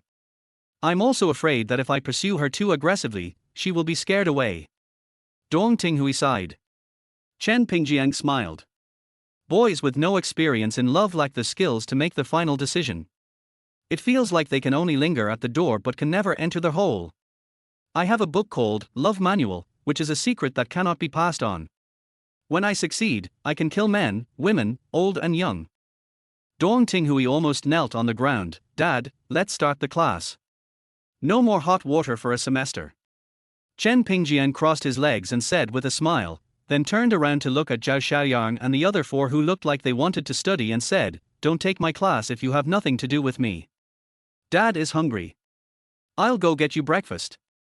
The most introverted Wang Lei rushed to the cafeteria window without saying a word. Brother Chen, leave the job of bringing meals to me during your 4 years in college. Zhao Xiaoyang was too embarrassed to call him dad, but he patted his chest loudly. I'm responsible for skipping classes. This is Guojuan. Even the childish He See You frowned and thought for a long time. Brother Chen, leave their homework to me. After Wang Lei called back for breakfast, Chen Pingjiang whetted everyone's appetite before saying, you feel that there is always a gap between you and Wang Liwen. To put it bluntly, she doesn't like you. If you want a woman to fall in love with you, you must first control her emotions. If a licker ends up with nothing, it only means that his rank is too low and he is the lowest level licker. A high-level licker should cast a wide net and focus on catching fish. If you have a good tongue, you should lick more people. There will always be blind people who like you. If no one likes you, it means you haven't licked enough. Zhao Xiaoyang seemed to understand something, his eyes lit up and he nodded repeatedly, as if he had learned the true meaning. Chen Pingjiang continued, of course, if you want to identify this Wang Liwen, then you should lick her more vigorously, using everything you can think of to lick her, including but not limited to treating her to a meal, buying her water, giving her gifts, and being thick-skinned, and licking her to orgasm. However, you need to master the rhythm, so that you can lick her whenever you want, and once you stop licking her, she will have a withdrawal reaction. This style of play emphasizes the preparation, and the premise is that you must lick her to a good state, so it will take a long time. Wang Lei and Guojuan's faces turned red, they rubbed their hands excitedly and clasped their fists in gratitude. An ambitious student asked, is there a more advanced way to play? Yes. Chen Pingjiang nodded, but it is not recommended for novices to use it, otherwise it will backfire. The tactical outline is to retreat when the enemy advances, harass when the enemy stays, attack when the enemy is tired, and pursue when the enemy retreats. The specific strategies include playing hard to get, being hot and cold, being lukewarm, tossing and turning, and fully mobilizing the other party's negative emotions to make her love but unable to get it, so that she wants it even more. It's too complicated, Dad. Tell me more. Create a sense of mystery, a sense of need, and a sense of charm. Women admire strong men, so work hard to improve yourself and make them admire you. It doesn't matter if you are handsome, rich, humorous, a leader, or have your own opinions, but don't show them off deliberately, otherwise it's called pretending.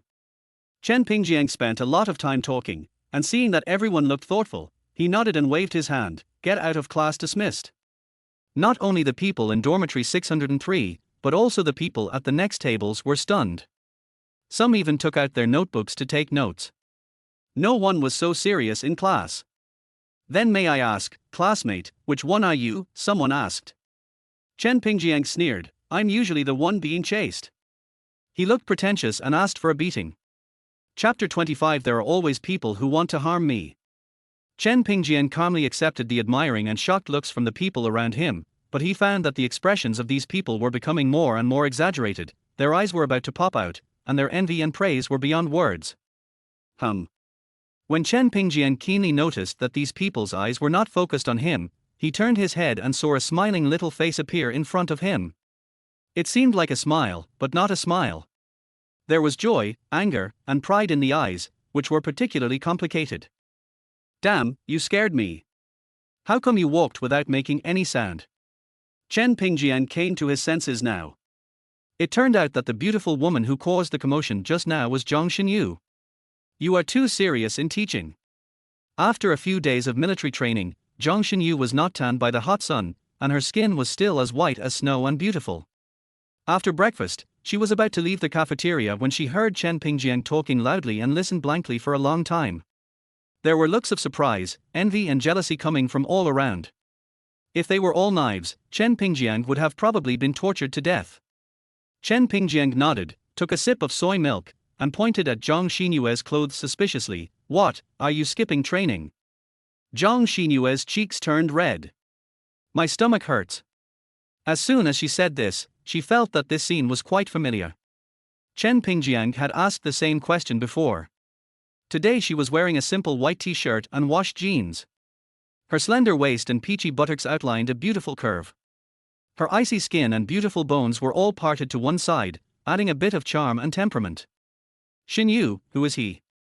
A girl with average looks and wearing a military training uniform next to Zhang Xinyu looked at Chen Pingjiang curiously and asked. Zhang Xinyu blushed again, my high school classmate. In an instant, several girls behind Zhang Xinyu started chirping, he's quite handsome. I've never heard of it before. Chen Pingjiang waved his hand generously and said hello, my name is Chen Pingjiang. Hello, handsome guy. We have been listening here for a long time just now and found that what you said makes sense and you can be called an emotional expert. The girl who spoke first was very brave and started chatting with Chen Pingjiang. You said, the Book of Love is suitable for both men and women. If you need to reprint it, please remember to pay me the copyright fee. Chen Pingjiang laughed and joked. Zhang Xinyu turned pale and looked at Chen Pingjiang, who was unreliable. Two cute little tiger teeth were looming. Marlingly, don't listen to him. I don't know which post you read it from. I am a high school classmate of his, can I? Do you know if he has any experience? Chen Pingjiang raised his eyebrows. You sound like you know me very well. You? Zhang Xinyu's stomachache, which had slightly eased, started to flare up again because of this guy's anger. Seeing Zhang Xinyu's frown and bitter face, Chen Pingjiang finally said gently, since you have asked for leave, go back and have a good rest.